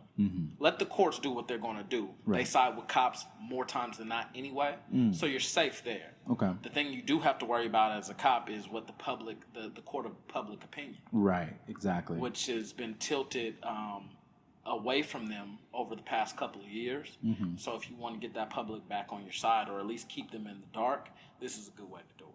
Yeah, I think I definitely agree with that. Which is fucking just a diabolically genius. Yeah, it is. Still wrong. Diabolically genius. Still wrong, though. Oh, yeah, 100%. That goes without saying. You're worrying me there a little bit, Chris. No. I try to be as unbiased as possible. And damn it, it's very creative. It's pretty creative, honestly. Very creative. I mean, I couldn't help but snicker a little bit before I was like, you know what? No, no, you will not. You dirty pigs, man! I tell you. I wouldn't go that far, but yeah. I mean, yeah. I just think that it's just wrong. It was funny though. I thought it was pretty funny. Yeah. Very funny. You got a friend in me. As I'm beating you got a friend in me. Get in these handcuffs. Put your face on the ground. I don't care if you can breathe. Da da da da da da da da. You got a friend in me. Oh man. So in other news, that is, I guess, going kind of slightly in the same direction. Okay. Of corruption, in my humble opinion. Okay. There's a new bill that is on the floor of California legislators. Ooh, I love bills, man. Hit me with it. Hit me with it. So this is going to be bill, or AB 2098. Okay. Which pretty much gives lawmakers and medical board directors the option and the elbow room to take doctors' licenses away for speaking mistruths or misinformation to their patients in regard to COVID-19. This is interesting because you have very clear stance on COVID-19 and the medical field in general. 1,000%. Many of which I have not really touted on this platform. This is true. I've been very good boy. Yeah. on this podcast. Yeah. So yeah, we don't have to go into them, but yeah. So this is, knowing where you stand on this. This bill pisses me off. I can see why it would. Absolutely. Yeah. It's unjust. I'm just going to read a couple of paragraphs from the article because I do want this to be as clear as possible about what this bill is introducing. Okay. and then I'll read a couple of things from the bill itself. Okay. You know. That's always good. Yeah. So the article starts, and this article can be found on reclaimnet.org. And can you, if you can, and if you have the source, can you let us know where the source of the actual bill can be found as well? Yeah, for sure. So this article, which is from the internet, reclaimnet.org, has a link to the bill itself. Perfect. So it says, in California, work is underway by lawmakers described by some as Orwellian to push 2 new COVID bills, one that would deal with immense information around the epidemic and the virus coming from doctors, and another whose goal is to promote censorship by internet platforms. Critics say that the motive behind the Assembly Bill 2098, introduced by 2 Democrats, is to prevent doctors from speaking freely, whether about COVID treatment or on issues directly affecting their patients. Now, let me finish. Sorry, I'm so ready to just go in. Okay, California Assembly Bill 2098 was introduced by Evan Lowe with the goal of stopping doctors, physicians, and surgeons from speaking in favor of the benefits of COVID-19 treatment using some off-label drugs and from questioning the vaccine safety. It isn't unusual at all for a medication intended to cure one condition to then be found to also help treat something else. This is not a secret or a controversial topic at all, except when it comes to COVID. There, from mainstream media to the federal government, the suppression of the use of off-label drugs in early COVID-19 treatment has been ongoing for 2 years, despite evidence of their benefits and state-level attempts, such as what happened in Florida, to allow their use. But in California, the new proposed bill considers doctors who are exploring these options to be disseminating misinformation and conducting themselves unprofessionally. So right off the bat, right there, this bill is seeking to silence people, doctors, for doing what they do in their career, which is to practice medicine. Well, let's get one thing straight though before we get into that. So this is the article that's saying this. We haven't read from the specific bill yet, so we don't know personally yet. But I'm on board with you so far. So okay. I mean, I don't agree if that's what this bill is saying. I don't agree with it. But yeah, so we want to So just to make it clear for our listeners, this is what the article is saying. That's what the article is saying, and if this is true, then shame on the California legislature. Because what doctors do is they practice medicine. Exactly. When you practice anything, you experiment, which also happens to be one of the standards of science. Well, there is yes, but you have to have experimentation. It's not experimentation for the sake of experimentation, right? Of course not. Right. One thing when I first started for working in the medical field, right? So you can't just, even when you're conducting a clinical trial, you cannot just conduct a clinical. You have to have a good reason, right? So there has to be a medical benefit from the clinical trial that you're conducting, 1000%. right? And again, the do no harm, right? 1000%. So your goal has to be to benefit. It has to be for the betterment of mankind. 100%. Right. Speaking of experimentation, the COVID-19 vaccines that have been released over the past couple of years are under the emergency use authorization. Correct. Which deems these vaccines as an experiment. Correct. Just so everybody knows that out there. Yes. But and they have not been without adverse effects. True. Which but would then violate that Hippocratic oath of doing no harm. No, that's not true. Every clinical trial is going to have adverse events. I'm just saying those were your words that just came out. Yeah. So every clinical trial has an adverse event. It's the serious adverse events so there are AEs and there are SAEs. So the AEs they're kind of what you're going to expect. They're going to be like nausea, things like that. There have been some SAEs, right? Some serious adverse events with the actual virus, right? So we know that there were some heart conditions and things like that. But the actual virus or vaccine? Excuse me, the actual vaccine. Thank you for correcting me on that. But when you look at the data overall, you see that there is a very specific subset of people who it affects, right? And so when it comes to the majority, so when you're looking at what is that subset, if you don't mind me asking? I don't know the subset offhand. I do know that that's the virus itself disproportionately affects obese people. I don't know about the vaccine. Off that, but I do know that it is a very small subset compared to the actual number of people that it helps? I'm glad that you brought that up, brother. Of course. The most common adverse effect from these vaccines generally has been myocarditis, which has generally affected young men. I think between 14 and 25. Okay. Just throwing that number out there. I think that number's backed up by some statistics. But that's something to just kind of keep in your back pocket and know. Yes. Yeah. And I've heard the same thing.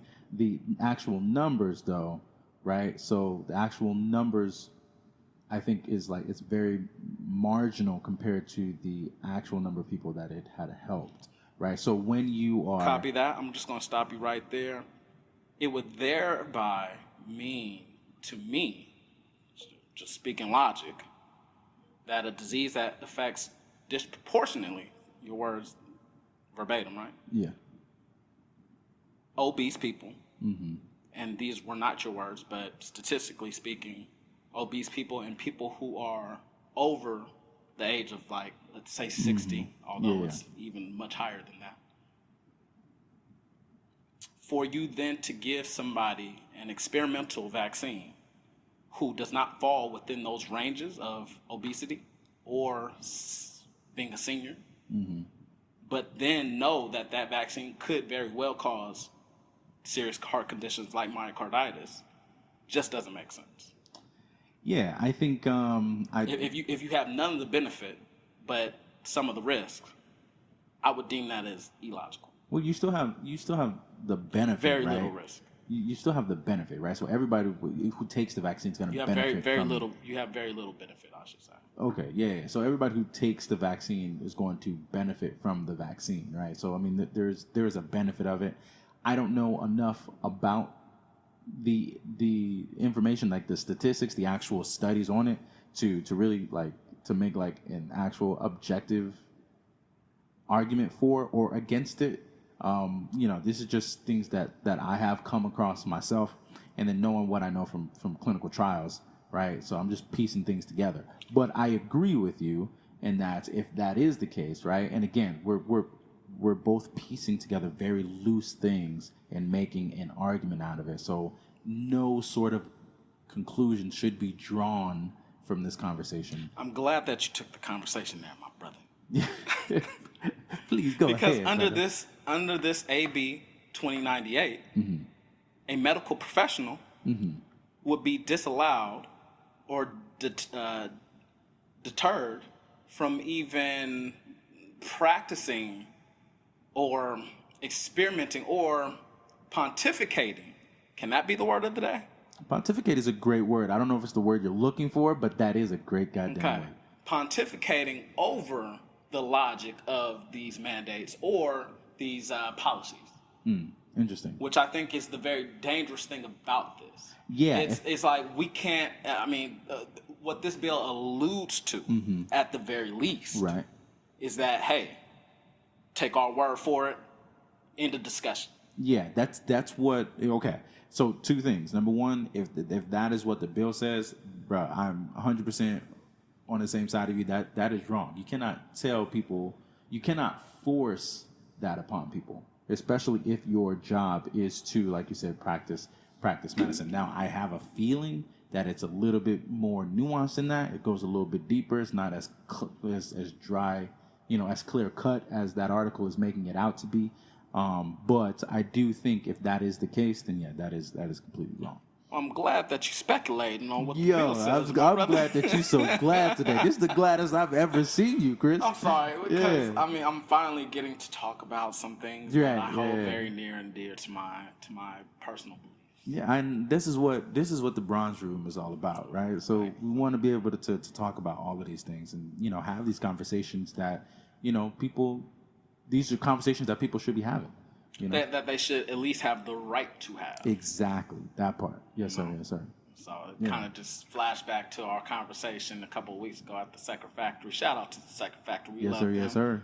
About the rights and wrongs of free speech, the limits and parameters of that. Yeah. And my whole argument was, hey, it's a slippery slope. Once you start regulating free speech, be careful. That plays right back into that conversation, actually. 1000%. That's like a perfect example of what you were talking about. If you date back to what I said, I was trying to steer the conversation not towards highlighting the points that I cared to highlight, but I was trying to steer the conversation into critical thinking. Interesting. About, okay, if we go that route, then what? Mm-hmm. You know right, what I mean? yeah. It's always good to think these things through. And I think that's something that, as Imagine was highlighting and suggesting, that we really need to do a better job at being a more educated public. Yeah, well, an educated society. 1000%. Absolutely, I agree with that. As while that might fall into the hands of the public schooling system, knowing at least what I know about the government, don't hold your breath for that. Right. So we should all be taking it upon ourselves and our circle of influence to spark these type of critical thinking conversations. Yeah, absolutely. I think Which that's fair. more and more, as we go into the future, are being more and more limited. With censorship comes that allure of,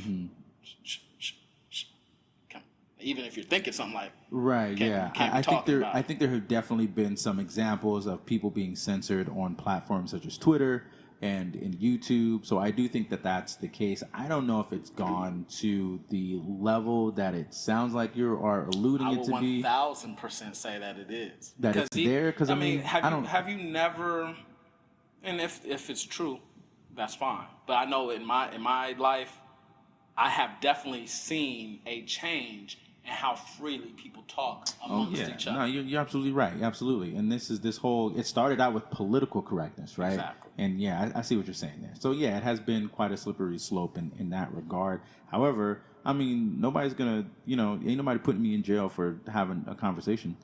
You know what I'm saying? If I were to have a conversation in public, right? I think the court of a public opinion right now is a little weird there, right? But the law still stands in my favor currently.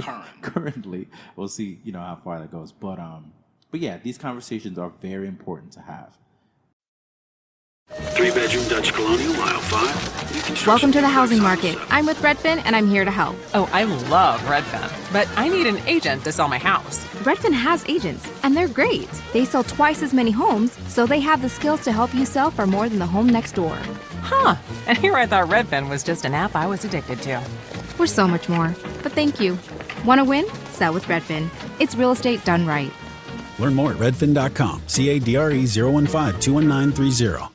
It's finally time to start firing up the grill. From city to shore, Acme is everything you need to prep for this summer season. Download the Acme app to shop for this season's essentials any way you want. Open the Acme app, clip your deals, then order your items online. An experienced Acme associate will carefully select your groceries, bag your order, and bring it right to your car or deliver right to your door. Download the app or visit acmemarkets.com for program details. Good. Yeah. Good. So, I mean, just to get back to the bill itself, I'll read the bill itself. It's not very long at all, but I will even make it more concise than it currently stands. AB 2098, as introduced, low. I don't know what that means, but it's period after that. Physicians and surgeons, unprofessional conduct. Existing law provides for the licensure and regulation of physicians and surgeons by the Medical Board of California and Osteopathic Medical Board of California. Existing law requires that the applicable board to take action against any licensed physician and surgeon who is charged with unprofessional conduct as provided. This bill would designate the dissemination of promotion of misinformation or disinformation related to the SARS-CoV-2 coronavirus or COVID-19 as unprofessional conduct. The bill will require the board to consider specified factors prior to bringing a disciplinary action against the physician and surgeon. The bill would also make findings and declarations in this regard. So it sounds like there's a review that happens ahead of time, right? So where they go over exactly what it is that you've done, or the misinformation or disinformation. So we don't know what the standards are specifically, but I think it's the dangerous part of this is that leaves it very vague. It just says the bill will designate the dissemination or promotion of misinformation or disinformation regarding COVID-19. So who's to say the review board that was, is? That's the medical board, right? Right, right. But they do that now, though. They currently make those standards now. Yeah, and maybe it'd be worth digging into what the Medical Board of California's standards are. Right. If you give, if you were to tell your patient, you should probably be drinking bleach, man. You know what I'm saying? Like if you're going to go above on the review board, and you're going to look at that. There was a show that I used to watch a little while ago. I don't even remember the name about it, but it was a medical show, and there was it might have been House. No, it wasn't House. It was a different one. Anyway, so it was about these nurses, actually. So it wasn't House. It was about these nurses and doctors, and what they would experience in the ER. And I'm going to fast forward. One of the doctors was an oncologist, and this oncologist was taking people and euthanizing them? No, you sick son of a bitch. Very heavy on death today. Yeah, you really are. No, I was playing. So this doctor started up her own clinic, her own oncology practice, and was getting people to sign up for these clinical trials that they may not have necessarily needed, right? And so the chemo and treatments that she was giving them, it wasn't exactly clear that they needed them.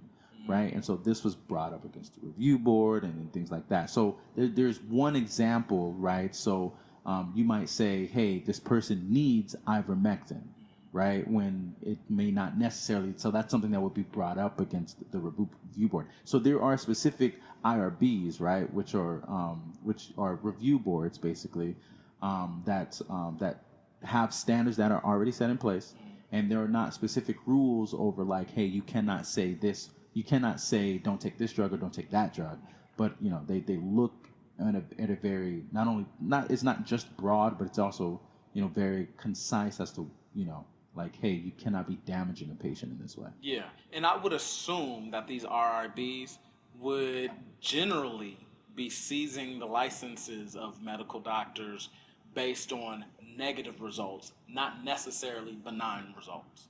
So if you want to experiment with giving your patient 2 doses of turmeric, you know what I'm saying, something that's not going to affect their health for the negative, but could affect it for the positive. Exactly. You know what I mean? Yeah, you're absolutely right. So if you were to give your patient, if you were dealing with a patient that was suffering COVID-19 symptoms and you were to give them ivermectin, which based on everything that I've read up on, and I've read a lot, doesn't have any negative effects on you as far as health benefits. Now, there was some stories in the news talking about it was sending people to the hospital, but that story has since been debunked. Okay. It was fake news. Okay. Yeah. Okay. Ivermectin, you have to take an exorbitant amount, like more than an exorbitant amount for it to have negative health effects on you. Isn't that like a horse medicine?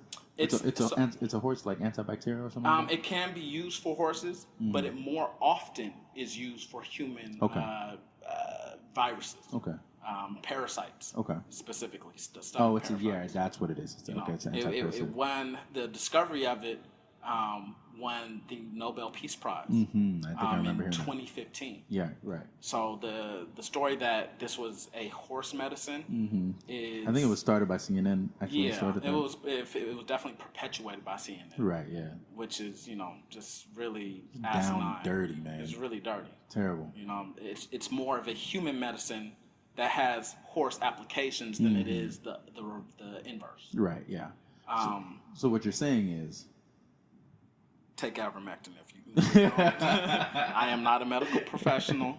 Please do not take ivermectin on my account if you come down with COVID-19. If you are gonna do something wildly, take some UV lights and put them inside your body. A little bit of bleach. See how it mixes together. But I will say this, just so people understand, that studies have indicated that ivermectin is quite effective at dispelling COVID-19 when introduced in the early stages. Okay. Now, if you're in the late stages of COVID-19, it's very few drugs that will bring you out of that to a normal state. But if you take ivermectin in a early state and not proactively, but what's the word that you can also use for a Jimmy hat? Prophylactically. What is a Jimmy hat? Jimmy hat is an old school term for condom. What? I mean, sure, and but condoms used to be referred to as prophylactics. oh, meaning right, yeah. preventative. Bro, that was a I'm sorry. hell of a journey that Maybe you that just took should me on. maybe that should be the word of the day. Prophylactic? Prophylactic. Yes, sir. That's our word of the day, for sure. I just remember this SNL sketch. I was like 5 years old watching it, right? I didn't get what the hell it was talking about, but it was talking about you have to get the new prophylactic. And it was showing like a girl bouncing on a trampoline made of the prophylactic. Oh, it was that strong. wow. There's nothing getting through that. That's hilarious. Yeah.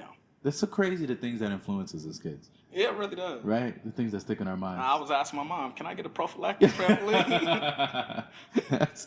What's your mama? Did she whip your ass? I got beaten. I would have got beaten too, Beaten actually. that day. Yeah, it's funny. But yeah, if you take it prophylactically, along with vitamin D, along with zinc, there's a few other things that aren't coming to mind.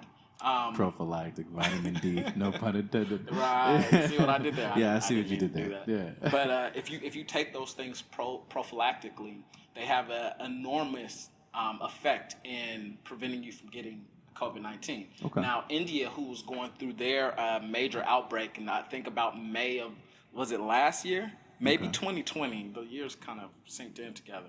But yeah, that pandemic really did a number on us that way, right? yeah, it did. I mean, It when did. it comes to like telling, like being able to differentiate days and weeks, Yeah. and that's crazy. Anyway, Yeah. I'm sorry. Go ahead. India. But I mean, if you recall that outbreak, they were going through it for pretty majorly for a minute, they were for a while. a minute, probably a month or maybe more than that. But what the government ended up doing, and this isn't widely talked about, is they ended up sending out these health packs, much less expensive than the vaccine, much less taxing on a society than lockdowns, although I'm sure they had that too. But they were sending out these prophylactic packages. They were sending out condoms. I think it costs like 5 cents per dose to make ivermectin, Oh, okay. which is another reason why they don't necessarily push it, because It's so cheap to make. there's no profit to be made. Okay, I can see the There's argument no there. profit to be made. Okay. So, but they were sending this out to their public, and you haven't heard shit about India going through COVID-19 outbreaks ever since. You haven't heard anything. Interesting. Also, in Africa was very, very little hit by COVID-19.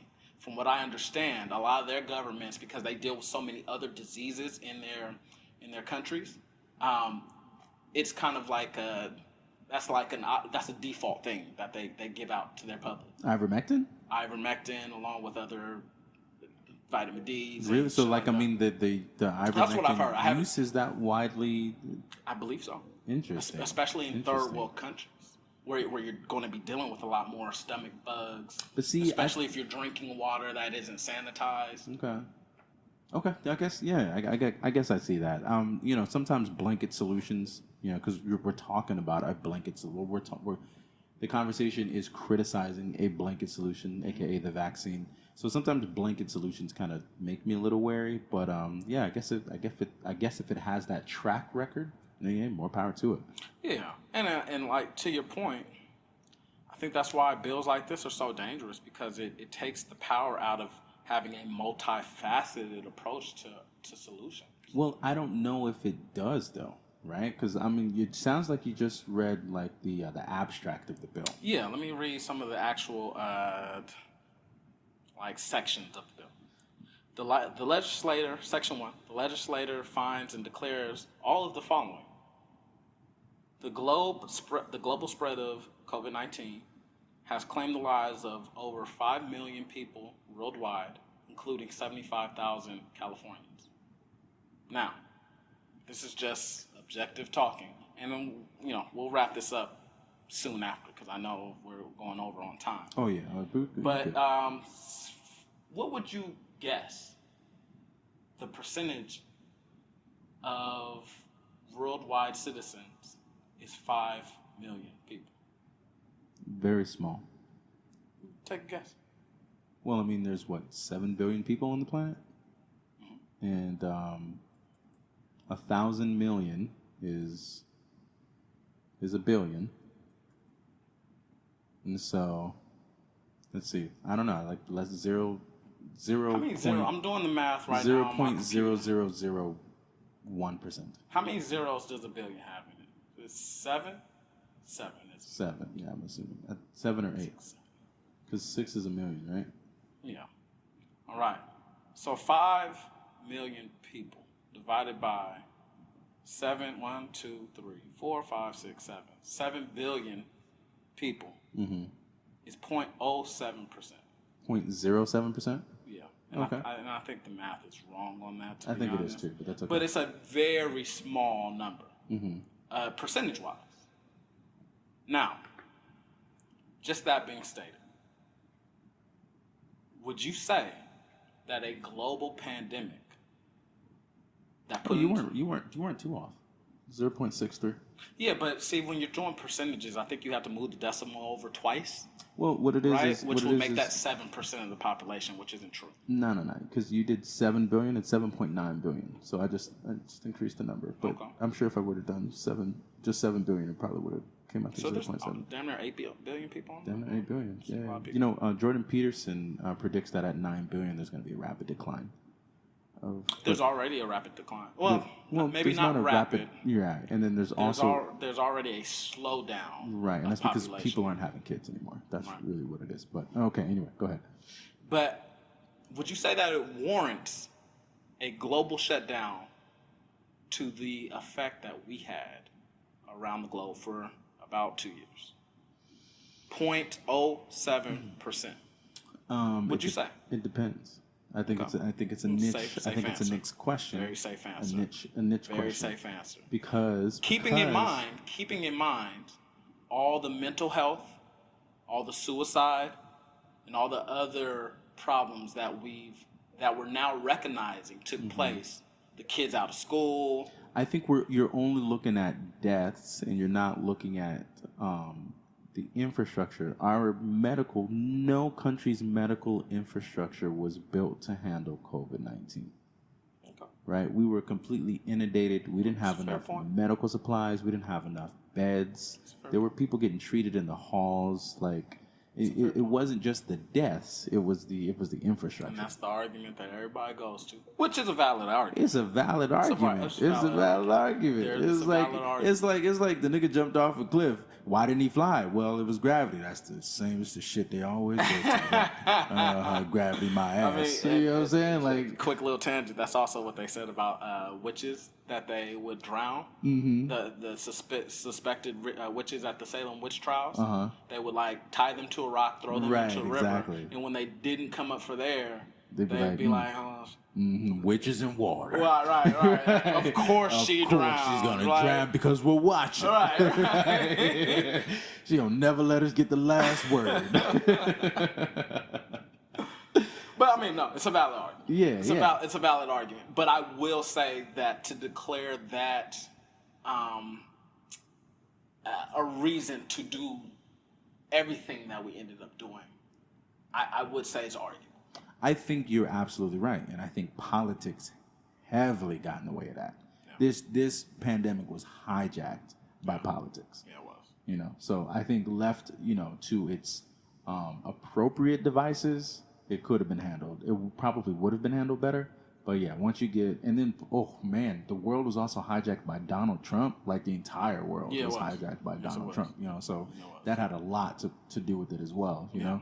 So I think it's multifaceted, man. There's a lot that went into these past couple of years, and we were just completely blindsided. Yeah. And feel however you feel about how things were handled, but we see now that it was handled the wrong way. Right. I agree. And we see now that there's bills being proposed to take it a step further.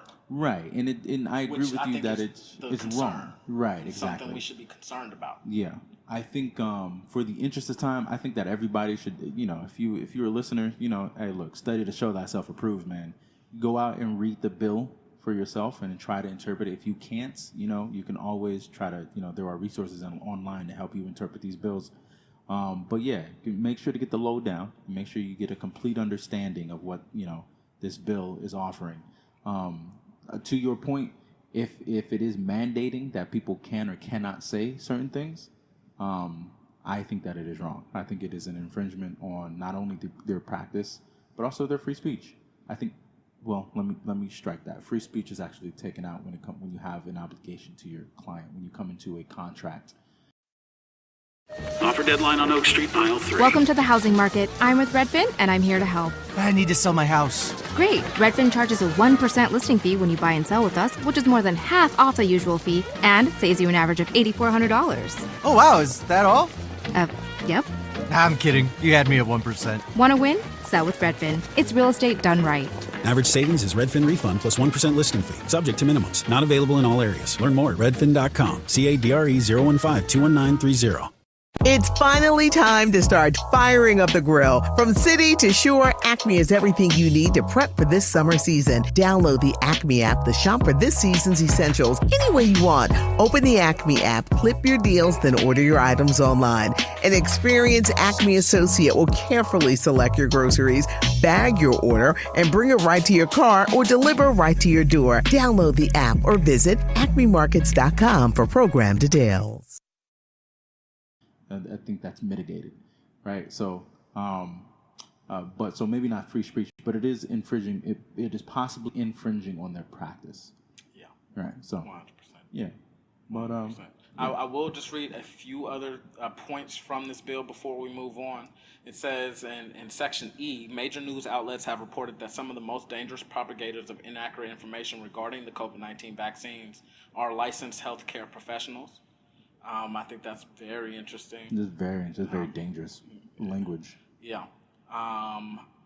Let's see if anything else points it out. I meant to highlight this thing, but I didn't have time. But yeah, that bill is up for anybody to view on the website, reclaimthenet.org, under the article titled "Proposed California Bill Threatens to Revoke Doctors' Licenses for Contradicting State Messaging." Dun dun dun. Listen to your overlords. That article is so or else. That article is so colored though, man. Welcome to the world of the media. Yeah, exactly. Yeah, fair point. Yeah. So go out and, read the article for yourself and then, come to your own conclusion. All right. So definitely moving on. Our next topic is going to be something that's equally, depending on which circles you're in, is equally as controversial. Mr. Musk has finally bought Twitter. Daddy Elon. Yes, sir. Daddy Elon. I call him Daddy Elon. Just quick little. So where did that come from? Interruption. Because apparently, and I found this out today, it could be fake news, I don't know, you'd let me know. Okay. He adopted a 60-year-old man. What? Is that true? I have no idea. If he did, are there still applications going on? Exactly. Daddy Elon, come and save me. Right, I'm right here, from man. this life of hard work. destitution. Right, exactly. I just need $1 billion. Just give me one. Just give me one. Daddy, I'll make you proud. Daddy. I'll make you proud. I'll give 70% of it to a charity in my name. That's hilarious. I did not know that. It could be bullshit. It sounds like bullshit, but I'll take it. Bullshit. Look, I mean, hell, this man's such a generous man. You know, it actually reminds me of a movie. I was watching The Hitman's Wife's Bodyguard. Have you seen that? Nah, is that the one with Samuel L. Jackson? Samuel L. Ryan Jackson, Ryan Reynolds, and Salma Hayek. Damn, she's in it too? Yeah, bro. I'm about to go see that. Have you seen Salma? Bro, how old is she? She's been my crush since Desperado. Bro, I saw that movie when I was like 8. She's only gotten bustier. Oh my God, don't say that. Oh my goodness, bro. It's insane. And she takes her top off in the movie. For real? Yes, she does. At damn near 60? At damn near 60. Really? Bro, she looks good. And they're holding up all right? They're holding up very well. Now, do you think they've been worked on? I don't know. I don't care. I mean, honestly, she does look great though. Like, not to turn this into like a gawk session, but yeah, I mean, she looks amazing for 6 years old. It's called the Bronze Room, not the Man Cave. This is true. I mean, look, and I'm holding my comments. You know what I'm saying? But yeah, now she looks amazing in that movie. But anyway, in the movie, I hate spoilers. That movie is old. Okay, cool. I mean, look, as long as I got your approval, I don't really care. But yeah, so in the movie, at the end of the movie, Salma Hayek and Samuel L. Jackson, spoiler alert, end up adopting Ryan Reynolds, his character, and it's the most hilarious thing. Because the entire plot of the movie is they want to have a baby. And finally, at the end of the movie, through some interesting twists and turns, they end up adopting Ryan Reynolds. And it's the most hilarious thing ever. Interesting. Please forgive me, Salma, Samuel, and Ryan for ruining the ending. But yeah, for all you guys out there, please go see that movie. It's super, super dope. But anyway, back to adopting an old ass man. Anyway, back to Elon Musk. So yeah, so Twitter has finally accepted his bid for $44 billion. God dang, $44 billion to take over Twitter. That's a lot of money. And so this offer is going to effectively take it out of the public space and is now going to be a privately owned company. So we will not be able to buy stock in the company anymore, I believe. I think that's what that means. That's what that means. And then also we won't have a say in how the company is run. Of course, companies always tout that they listen to their shareholders, and shareholders aren't necessarily those who own stock in the company. It is also those who participate in the success of the company, meaning those who own Twitter. So I'm sure if we had enough of a say, we could still, have a say in how the company is run. But now it is private. It is a privately held company. Yeah, he bought all the shares, I believe. Yeah. At $52 a pop. Yeah. $44 billion. Yeah, so if you owned your stock before the 4th of this month, you would have owned it at $39. And you could sell it for as high as $51. Jesus. Damn near $52. $52.92 is the highest that it went to. Man. Knowing that the company's going to be going public, so you might as well get rid of all your. I'm sorry, it's going to be going private, so you might as well get rid of all your shares.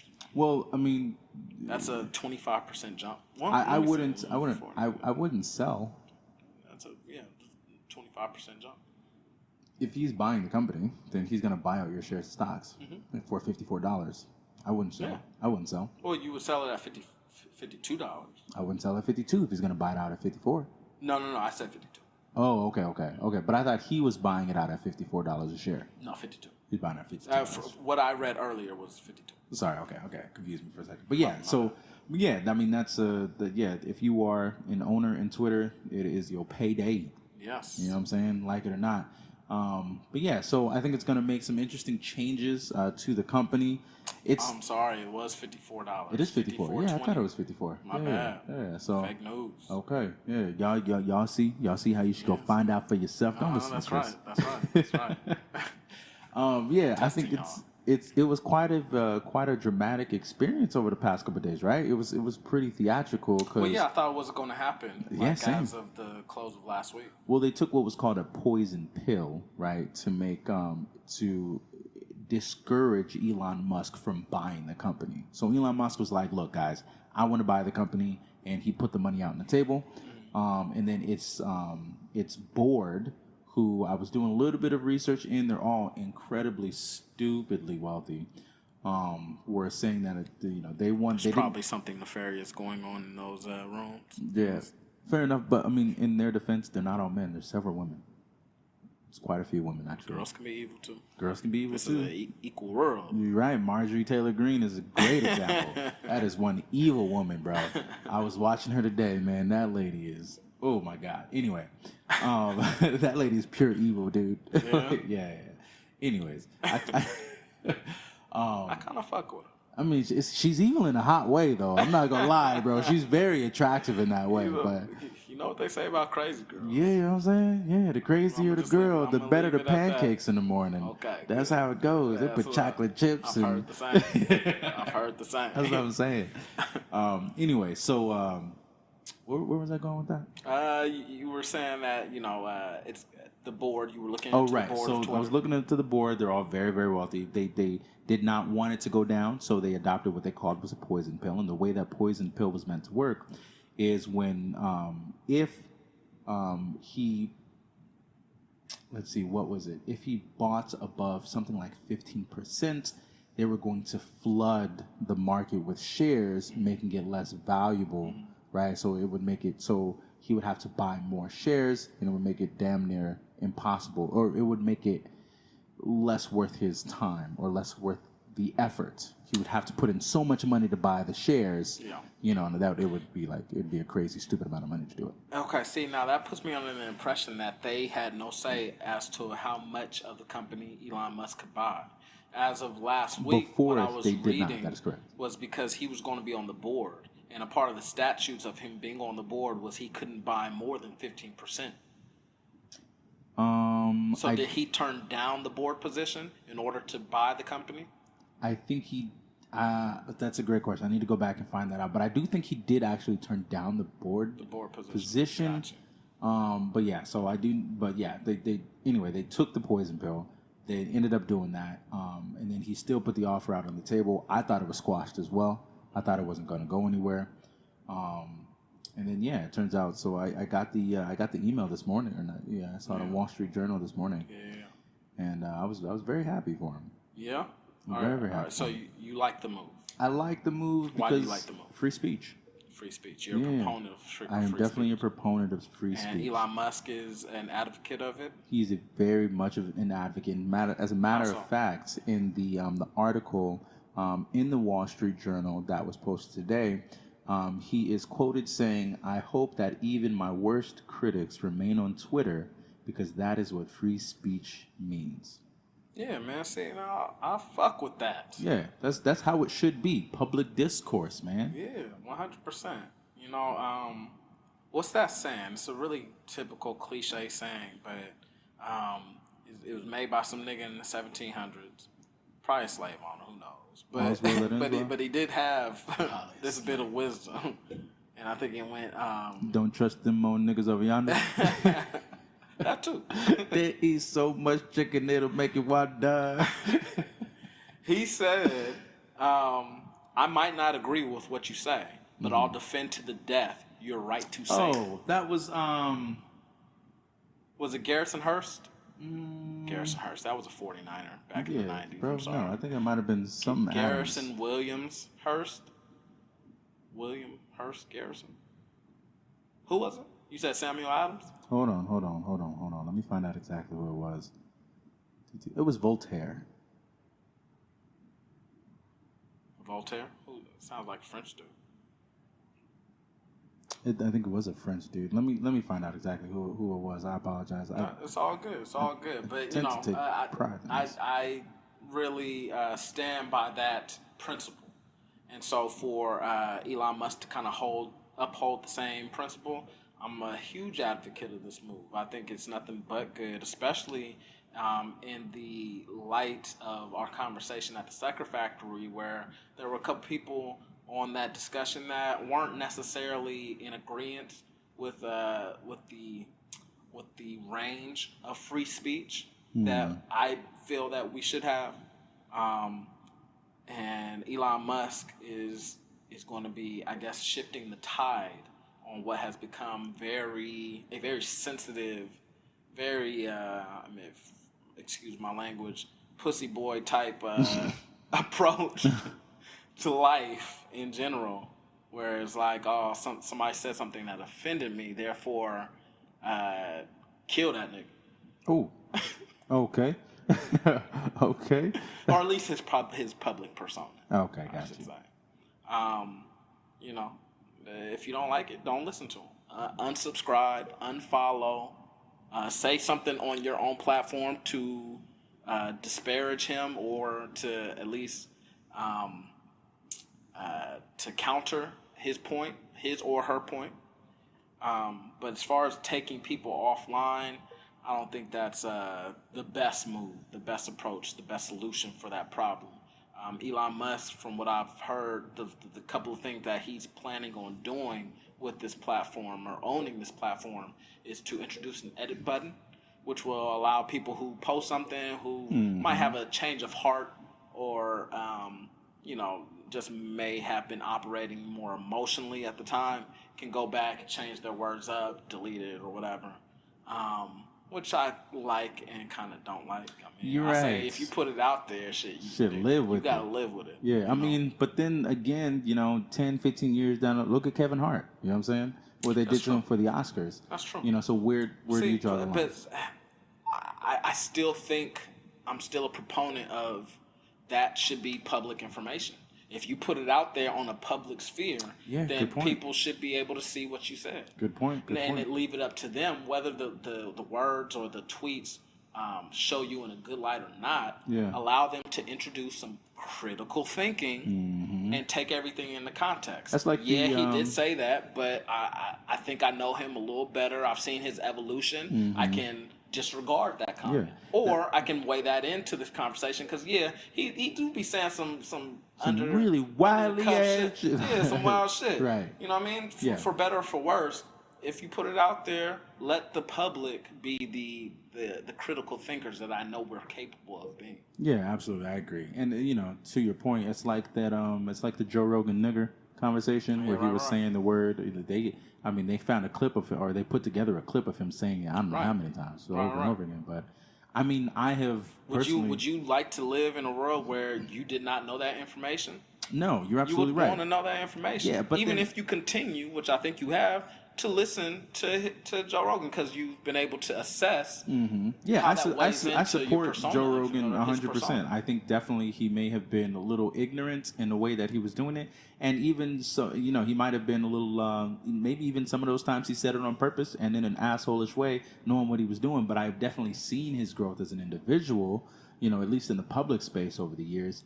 And I'm comfortable with where he's at now, and I think that his stance on free speech, as well as a couple of other topics, really resonate with me personally.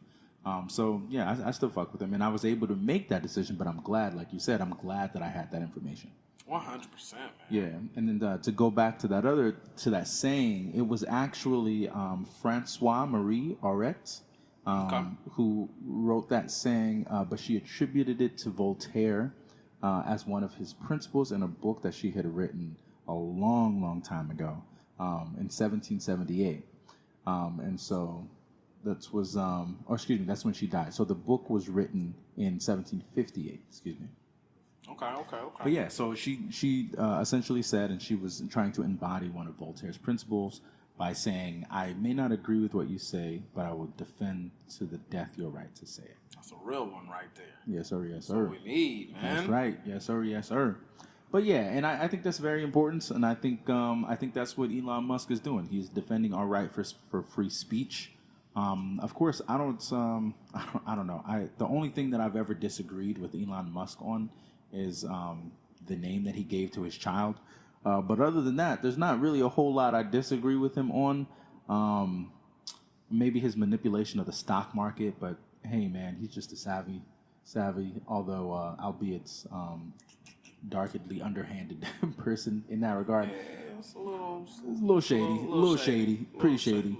But people should definitely be doing research and be, you shouldn't be making decisions like that anyway based off of a public figure.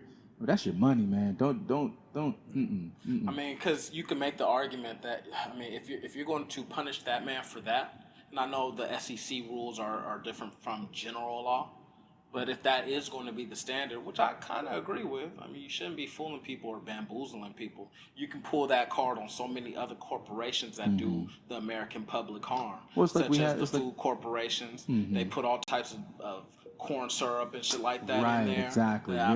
Now with cigarette companies, they're forced to put a warning label on their cigarettes because cancer is known to come from chronic smokers. Or free range chickens, right? Free range and like all of those keywords that they put on there. Those words. What are those trigger words that they put on those packaging? Right. They don't mean what you think they mean.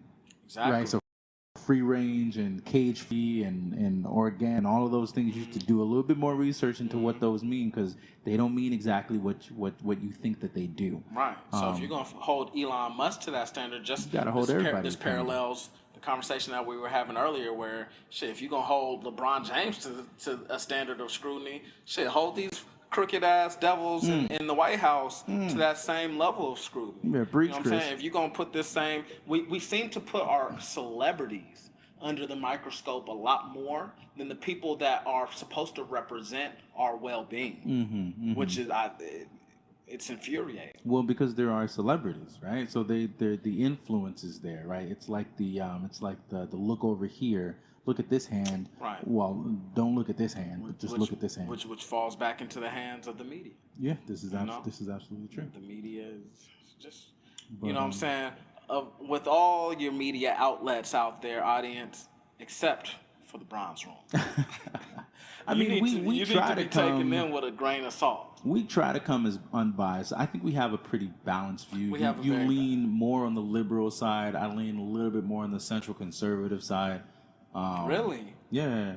Okay, I'm glad to hear that. Absolutely. I thought I was much more of the conservative. Really? Yeah. Interesting. But conservatives have a bad rap. Okay. So I'm glad that I'm the more liberal one.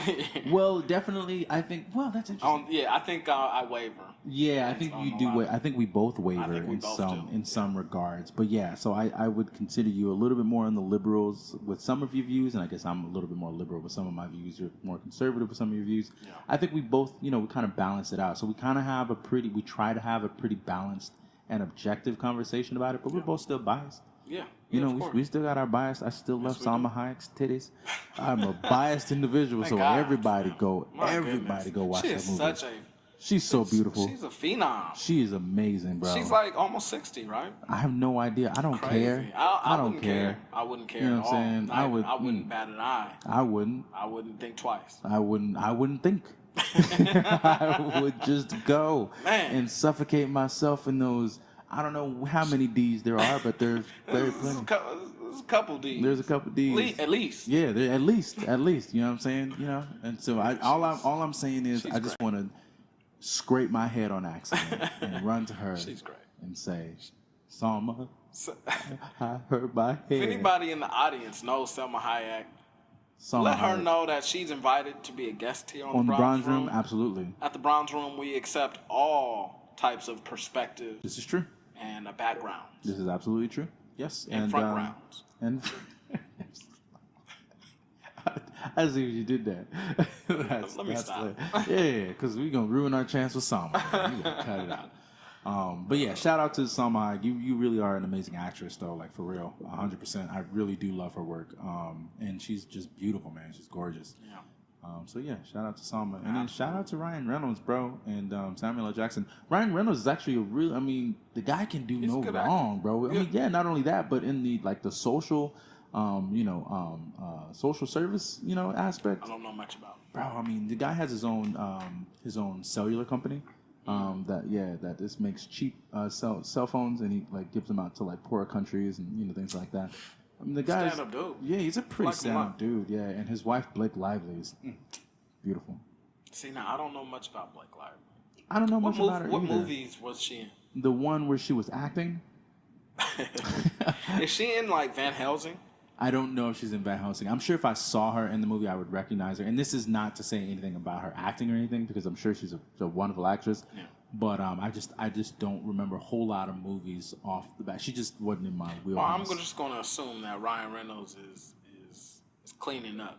So I'm assuming that Blake Lively, whoever she is, is drop dead gorgeous. She is very gorgeous. Very gorgeous. Yeah. But prior to this marriage, he was married to somebody else. He was married to Colin Jost's He was married to Scarlett Johansson? He was married to Scarlett Johansson. I believe they have a child together. What? Now, take that with a grain of salt, audience, because I'm not sure, but I believe that is true. She's throwing out a lot of names today. Adoptions and... A little liberal. I fact-checked the adoption thing. That was bullshit. Okay, at least we got that, though. That's funny. Man, that would have been dope, though, because, there would have been a chance for me. Yeah, man. You know what I'm saying? There still could be. Yeah. Hey, you never know. Anyways. Colin Jost might not work out, bro. Yeah, this is true. Yeah. Scarlett, if you're listening. But yeah, shout out to Elon. We wish you the best. Congratulations. I hope you steer the ship in the right direction. Exactly. Giving way to free speech across the platform. I'm interested. The edit button. What else is he vowing, or is he kind of proposing that he'll introduce? Do you know?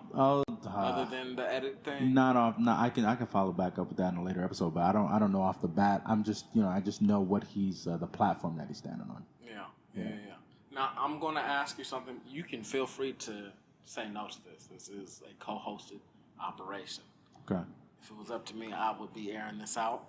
But I do want to play a little snippet of something from one of our presidents from the not too distant past that highlights what happens if you do have something that can edit past speeches, past audio, you know what I'm saying? Okay. Of somebody important. Yeah, absolutely. Yeah, play it through. I stumbled upon this a couple years ago. It was in the news, but only for like a Quick split second. Yeah, I think I may know what you're talking about. Yeah, it sounds like this there's an comes from edited video. Ronald Reagan on a call to, I think, one of his delegates at the UN. Okay. In Africa. It's a minute clip. Okay. All right. And I think the point will be made pretty soon. Pictures along the way, and last night I tell you to watch that thing on television as I did. Yeah. To see those monkeys from those African countries. Damn them, they're still uncomfortable wearing shoes. Well, and then the tail wags the dog there, doesn't it? Yeah. The tail wags the dog. Yeah. Please give some thought to this. I think it would be very dramatic, and I think if the United States just continues business as usual in the UN with this, I think, I just think our people are going to be terribly disappointed, and I think here's a chance for Uncle Sam to just slap their wrist. We're there. We can express our views and debate, but it's just not important enough for us to vote on the issue. Essentially, though, what the president, the late, I won't say great, the late president was saying was he was calling some of his African delegates or some of the African people that he was negotiating with over a particular deal. He was calling them monkeys. He was calling them, I believe he uses the N-word. I could be wrong on that. Don't quote me on that. But I'm sure that if he had an edit button, he would want to he would edit have edited that out. Absolutely. And we would have been disallowed the opportunity to see an accurate version of who our representatives are. Yeah, I would definitely agree with that. I mean, I will say, I mean, that is definitely a sign of the times, right? You know, that's definitely a sign of the times. That's a sign of the present.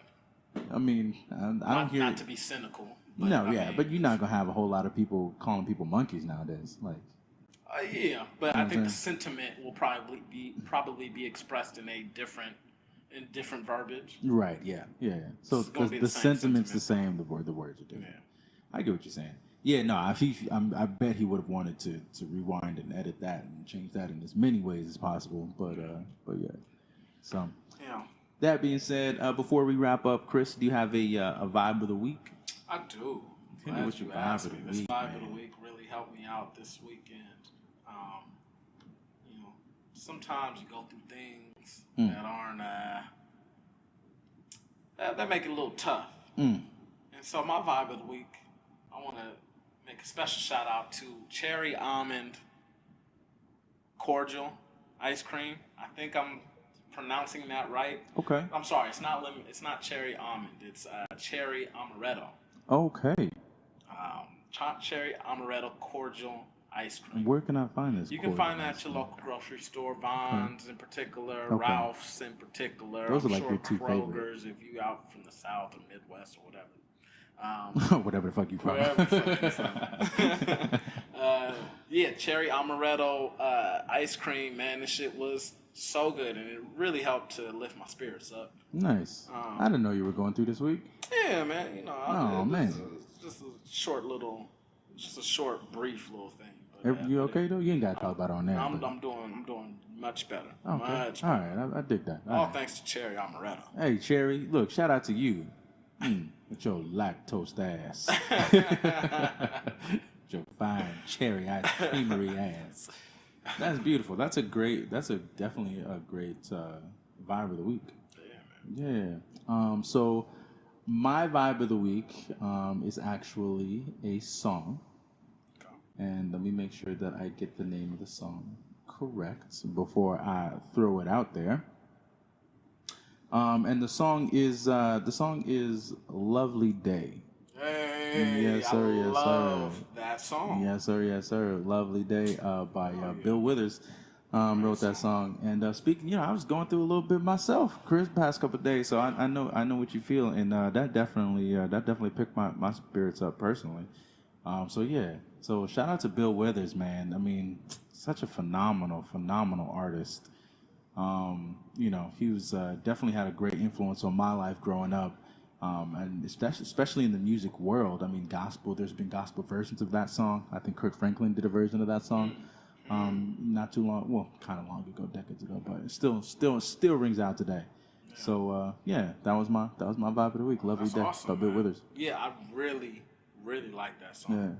Yeah. My first time hearing that song was when I was in the 6th grade.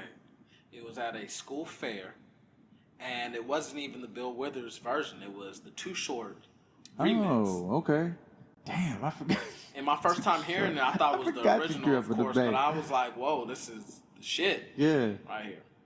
Yeah, great song. Yeah, great song. I forget sometimes, and I don't know why I always forget until you bring it back up. That you grew up in the back. That must mean I'm not rocking it as flamboyantly as I should be. Well, and I'm glad that you brought my attention to that. I'm going to be changing that.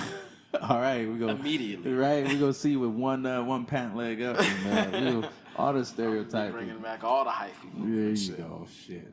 Oh, man. No, I think it just means 24-hour E40s playing from now on. I think it just means you've acclimated very well to the rest of California. It's one of my strengths. Yeah. Acclimated, adjusting, adapting to environments. Okay. Yeah. So that's a survival tactic. That's not a bad strength to have. It's not a bad. If I was an X-Men, I'd be Mystique. Oh man, I thought it was gonna be somebody a little more badass than that. Although she is badass. She is badass, but nobody else really acclimates like she does. I'm gonna cling to my cisness.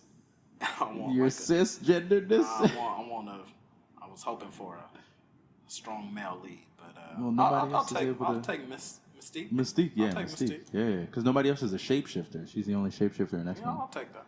And then Wolverine just sticks out everywhere. Everybody always wants to fight Wolverine. Well, I mean, actually, no. I was gonna say he's pretty fightable, but no, I would never fuck with Wolverine. I wouldn't fuck with Wolverine. It's like the last X-Men I would fuck with. He doesn't die. Right. He has claws that are made of titanium. Antimanium. What's the word? Titanium. It's not titanium. It's antimanium. It's an alloy that's stronger than titanium. Yes, it's stronger than titanium. Golly. Yes, sir. Yeah. What a fucking killing machine. You know what I'm saying? Like, I wouldn't fuck with him. He was a creation. Did you know that? He was a creation. He was an experimentation. Well, he originally had claws, right? Bone. They were bone, exactly. So he could break as easily as you and I. Exactly. I think. Well, no, they were very strong. But he could, and if it did break, he would just regenerate them. Oh, yeah, that's right. Right, because he was regenerative. Yeah, exactly. Right. So and then he went to whatever the doctor's name was, and he experimented on him. Right. Striker. Yeah, Striker's ass. Got a hold of him and experimented on him right before World War II. I think it was. Yeah, I think it was somewhere around there. And if I'm getting this wrong, all of my comic experts out there, please feel free to correct me. Yeah, correct us. Yes, you're more than happy to have the discourse. Yeah. And then we got Adamantium. Adamantium, that's what it is. Adamantium. Adamantium. Animaniacs? I'm not going to say it slower because Adamantium, that's how I'm saying. Animaniacs, great show. That's how we did it. All right. Yeah, those are the vibes of the week. Those are the vibes of the week. We thank you guys for joining us again, and we will see you next week on another episode of The Bronze Room.